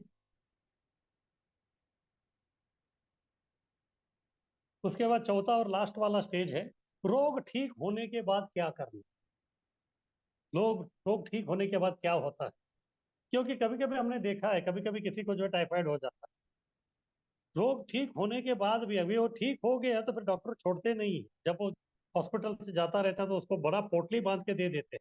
उसको बोलते हैं कि इसको जो है कुछ दिनों तक, कुछ महीनों तक आपको जो है फिर से लेना है, ताकि रिलैप्स यानी कि फिर से ये जो बीमारी है वो ना आए। तो इसीलिए रोग ठीक होने के बाद जैसे निष्ठा आ गया तो फिर ऑलमोस्ट जो है रोग ठीक हो गया, लेकिन वो उसका एंड नहीं है। उसके बाद वो कार्य हमको फिर से करना है। जैसे रोगी टाइफाइड से ठीक हो गया, जैसे वो आ जाता है, अभी मैं ठीक हो गया करके फिर से जो है तला हुआ पदार्थ नहीं खा सकता हो। तभी भी जो है उसको अपना जो भी है उसको कंटिन्यू करना है। जैसे कुछ लोग बोलते हैं बस प्रभु जी दीक्षा हो गया हमारा। दीक्षा हो गया बोले तो वो दी एंड नहीं है, वो आरंभ है। उसके बाद आपको और भी सतर्कता और सावधानी से सब काम करना है। जब निष्ठा आ जाती है तो फिर पहले जो हरिनाम हम कर रहे थे उसमें रुचि जो नहीं था वो रुचि आ जाती, अपने आप जो है रुचि प्रकट हो जाती है। तो फिर बाद में हम लोग सोचते हैं कि अरे केवल 16 क्यों, हाँ 16,000 क्यों नहीं। हाँ इस प्रकार से जो है वो भाव आ जाता है। जैसे हम लोग देखते हैं बच्चा जो है पहले स्कूल जाने के लिए उसको बोलेंगे तो रुचि नहीं है उसको स्कूल का, खेलना चाहता है वो। रुचि नहीं है तो भी उसको जो है जबरदस्ती हमको स्कूल में भेजना पड़ता है। हर दिन जो है कुछ ना कुछ बहाना माँ और पिताजी जो है उसको बोलते रहते हैं, ठीक है बेटा चले जाओ, फिर बाद में देखते हैं शाम को आ जाओ कुछ तो करेंगे। हाँ बच्चे को इच्छा नहीं है तो भी वो जाता रहता है। लेकिन जैसे जैसे वो फर्स्ट स्टैंडर्ड सेकंड स्टैंडर्ड ऐसे जाता रहता है तो धीरे धीरे उसको जो है थोड़ा एक रस आने लगता है। फिर बाद में जब वो कॉलेज में जाता है तो कभी कभी हम देखते हैं कि बच्चा जो है संडे को भी कॉलेज जाता है। तभी पूछते हैं अरे क्या हो गया, संडे भी जा रहा है? नहीं, आज हमारा एक्स्ट्रा क्लास। अभी वो एक्स्ट्रा क्लास में उधर वो क्या करते हैं मालूम नहीं, लेकिन फिर भी जो है अभी उसको कॉलेज जाओ बोलना तो क्या जरूरी नहीं है। अभी एक्स्ट्रा जो है वो सीखने के लिए जा रहा है। ये है रुचि। पहले जो है गुरु को हमने वचन दिया है कि कम से कम 16 माला करेंगे करके, और करने का कोशिश करते, और वो भी जो है बहुत मुश्किल लगता है क्योंकि रुचि नहीं। लेकिन जैसे जो है धीरे धीरे दिन निकलते जाते हैं तो 16 माला हो जाता है, तो फिर बाद में लगता है कि अरे 16 ही क्यों, और ज्यादा करेंगे, क्योंकि रुचि आ गया। हाँ, जैसे अगर गुलाब जामुन के प्रति मेरा रुचि है तो फिर एक से मन नहीं भरेगा, मैं बोलूंगा कि और दे दो, और दे दो, और दे दो। और जैसे रुचि बढ़ती है एक कोई वस्तु के प्रति, उसके प्रति हमारा आसक्ति भी बढ़ती है। हाँ, जैसे रुचि बढ़ती है तो उसके प्रति जो है आसक्ति भी बढ़ जाती है। तो जब भौतिकता का भी हम देखते हैं, जैसे अगर कोई लड़का लड़की है, दोनों में जो है प्रेमांकुर हो गया, तो फिर दोनों के बीच में जो है, क्योंकि दोनों को जो है अपना अपना संग करना, जो आपस में वो रुचि लेके आता है, और जैसे रुचि लेके आता है तो वो एक प्रकार का आसक्ति हो जाती है, यानी कि चिपक जाता है आसक्ति। और यही आसक्ति जो है बाद में भाव तक लेके जाता है। भाव का जो लेवल है, हाँ, प्रेम से थोड़ा पहले, तो तब तक जो है व्यक्ति उधर वो आ जाता है। तो भाव में मनुष्य जो है भौतिक देहात्म बुद्धि से परे होकर समझते हैं कि भगवान कौन है और उनकी माया क्या है। हाँ, तो सुखदेव गोस्वामी भागवतम में बोलते हैं भक्ति का मतलब क्या है। भक्ति का मतलब है भगवान को देखना, और भगवान के पीछे जो माया खड़ी है, जो भगवान की छाया जो माया है, उसको भी देख। दोनों को क्यों देखना है? दोनों को देखने से हमको मालूम पड़ता है कि किसको पकड़ना है और किसको छोड़ना है। नहीं तो फिर दोनों को पकड़ेंगे तो मुश्किल हो जाएगा। तो कहने का तात्पर्य ये है कि जब तक आप माया रूपी भौतिक आसक्ति को दूर नहीं करते, तब तक भगवान रूपी ये जो आध्यात्मिक आसक्ति जो है वो नहीं आती। अगर उसको जो है आध्यात्मिक आसक्ति जो है इसको ये करना है, तो फिर व्यक्ति को जो है धीरे धीरे, हाँ, आसक्ति और भाव जो है उसको वो बढ़ाना चाहिए। फिर तब जाके उसको मालूम पड़ता है कि भगवान कौन है और माया कौन है। ये दोनों हमको जब मालूम पड़ता है, यानी कि मुझे क्या करना है और क्या नहीं करना है, समझ। भक्ति में मुझे क्या करना है तो तभी मालूम पड़ेगा जब भगवान और भक्ति के बारे में हमको मालूम पड़ेगा। और क्या नहीं करना है वो माया, हाँ, यानी कि माया से हमको कैसे मुक्त होना है वो भी हमको तभी जो हमको समझ में, ये दोनों जरूरी है, क्या करना है और क्या नहीं करना है।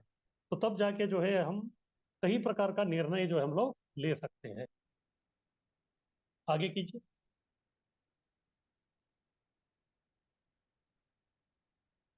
तो उदाहरण छाया तथा सूर्य, जो प्रकाश में है वह माया अंधकार से विचलित नहीं होता। जैसे हम लोग देखते हैं व्यक्ति डरता कभी है, प्रकाश में डरता है कि अंधेरे में डरता है? अंधेरे में डर लगता है, क्यों? क्योंकि उसको मालूम है कि एक तो दिख नहीं रहा है, फिर वो अनजान है उधर क्या है करके, इसलिए एक प्रकार का डर है। लेकिन अगर वो जो है उजाले में है, तो उसको जो है किसी इसका जो है डर का कोई आवश्यकता नहीं।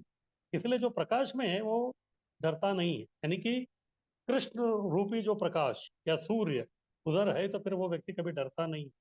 लेकिन माया रूपी जो छाया है उसके अंधकार में वो व्यक्ति रहता है, फिर वो व्यक्ति विचलित हो जाता है। इसी के बारे में चैतन्य चरितामृत में ये श्लोक है, कृष्ण सूर्य सम माया अंधकार, यहाँ कृष्ण तहा नहीं मायार अधिकार। कृष्ण सूर्य सम, कृष्ण जो है सूरज के समान है, और माया जो है वो अंधकार है। और जहाँ भी कृष्ण है वहाँ जो है माया का अधिकार बिल्कुल वो नहीं है। माया का अधिकार से वो व्यक्ति परे हो जाता है।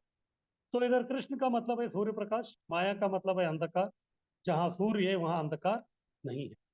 व्यक्ति जैसे ही कृष्ण भावना अपनाता है तो माया का प्रभाव जो है तुरंत उसका लुप्त हो जाता है। तो हमने देखा है, तो व्यक्ति जो है जैसे जैसे भक्ति में आगे बढ़ता है, उसके अंदर जो भी अनर्थ है, कभी कभी कुछ लोग उसको बोलते हैं कि आपके इसमें ये अनर्थ है, इससे आपको दूर होना है, या फिर कृष्ण ही परमात्मा के रूप में जो है उनको ये दे देते, सिग्नल दे देते कि किस प्रकार से आपको ये करना है, तो उसी हिसाब से वो ये करते हैं। तो फिर व्यक्ति जैसे ही कृष्ण भावना अपनाता है, तो फिर माया का जो प्रभाव है तुरंत उसका लुप्त होना जो है आरंभ हो जाता है। प्रभुपाद जी जो है फिजी में आए थे, तो फिजी में जो है वो अभी नया मंदिर बांध रहे थे, तो तभी सब भक्तों से उन्होंने मिले। तो उधर एक व्यक्ति रहते थे, उनका नाम था देवजी पुंजा। और ये जो है इस्कॉन के बहुत ही अच्छे फॉलोअर, जब कर रहे थे, नए व्यक्ति थे, चार नियम का जो है पालन करने का कोशिश सब कर रहे थे। उनका एक सुपर मार्केट था उधर पीजी में। लेकिन एक समस्या थी कि वो व्यक्ति जो है सुपर मार्केट में जो है वो मांस और मदिरा दोनों का जो है वो मार्केटिंग करते थे, यानी कि बेचते थे। तो भक्त लोग ये सब देखे थे, फिर बाद में वो आके प्रभुपाद जी को बोले, प्रभुपाद जी ये व्यक्ति जो है हमको बहुत ही सपोर्ट कर रहा है, वो सब ठीक है, लेकिन ये व्यक्ति जो है मांस और मदिरा भी बेचता है, और उससे जो पैसा मिलता है वो अभी हमारा जो टेम्पल का जो कंस्ट्रक्शन है, मेंटेनेंस है, उसमें वो दे रहा है। तो क्या करें हम लोग, बताइए। फिर प्रभुपाद जी ने बोला वो जब कर रहा है, तो बोले कि हमको पता नहीं, शायद करता होगा कर। प्रभुपाद जी ने बोला उसको डिस्टर्ब मत कीजिए, उसको केवल जो है जब करने के लिए बोलिए, बाकी सब जो है वो हो जाएगा। फिर उसको उन्होंने यही बताया कि आपको जब करना है, और प्रभुपाद जी ने बोला, उन्होंने बोला कि ठीक। वो जब करते गया करते गया करते गया, और जैसे वो जब करते गया वही जब, यानी कि जो कृष्ण है अंदर परमात्मा के रूप से उसको जो है सिग्नल देना आरंभ कर दिया। वो अपने आप ये मांस और मदिरा जो है अपने दुकान से वो निकाल दी, क्योंकि उसको समझ में आने लगा अपने आप में ये इसमें जो है कुछ तो खोट है, इसमें कुछ गड़बड़ है, और भक्त है खाते नहीं तो फिर मुझे ये बेचना भी नहीं। फिर वो जो है बहुत ही अच्छा डिवोटी बन गया। फिर बाद में जो है प्रभुपाद जी उसको दीक्षा भी दे दी। ऐसे बॉम्बे में भी एक व्यक्ति थे, ये जो शेट्टी लोग रहते हैं ना, वैसे थे, और उनका जो है एक बहुत बड़ा रेस्टोरेंट और बार, मांसाहार और ये सब था। तो हमारे कुछ भक्त थे उनके सगे संबंधी, और एक बार जो है उनको अपने सत्संग में लेके आ गए। फिर उसको कुछ नहीं बोला, उसको बोला कि अब जब करो, ये करो, वो करो। फिर वो करने लगा, जैसे जैसे वो हो गया ठीक, तो उसके बाद जो है उसने अपना ये बंद कर दिया, नॉनवेज बंद कर दिया, बाद में शराब भी बंद कर दिया, फिर बाद में प्योर वेज। हाँ, उस प्रकार का उन्होंने ये किया। तो हम लोग देखते हैं, तो कभी कभी जो है कुछ लोगों को बोलने की आवश्यकता नहीं है। जैसे वो लोग श्रद्धा से इस लाइन में आते हैं, श्रद्धा से जो है ये सब करना आरंभ करते हैं, तो फिर धीरे धीरे जो है अंदर का परमात्मा ही उनको सिग्नल दे दे कि मैं गड़बड़ कर रहा हूँ। अगर वो परमात्मा को सुनेंगे तो फिर आगे अनर्थ अपने आप निकल जाएगा। फिर वो लोग भक्तिमय जीवन जो है उसमें वो लोग आगे प्रगति कर सकते हैं। हरे कृष्णा। तो किसी का कुछ प्रश्न है तो पूछ सकते हैं।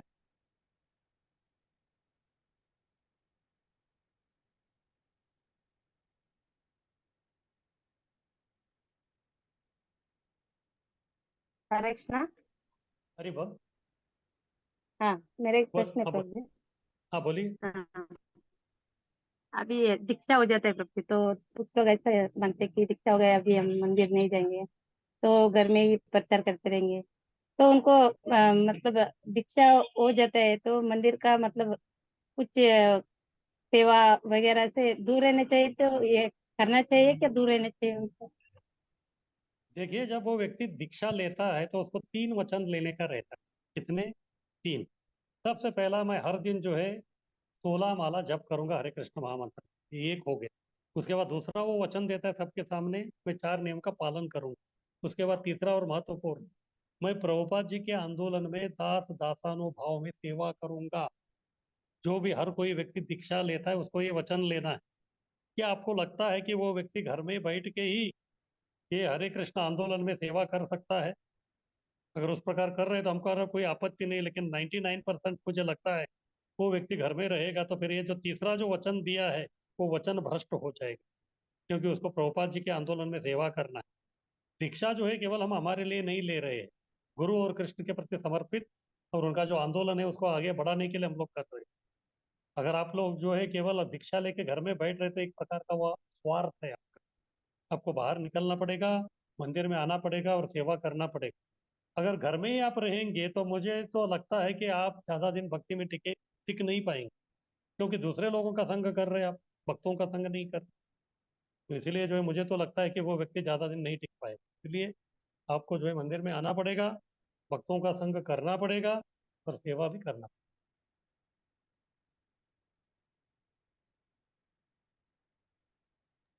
धन्यवाद। अरे वाह। और किसी का कुछ कहना है?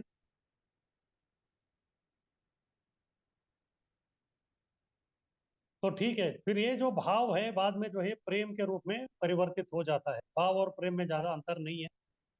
भाव में जो है थोड़ा सा जो है अनर्थ दिखता है, लेकिन वही जब पूरा निकल जाता है तो फिर व्यक्ति प्रेम को प्राप्त कर लेता है।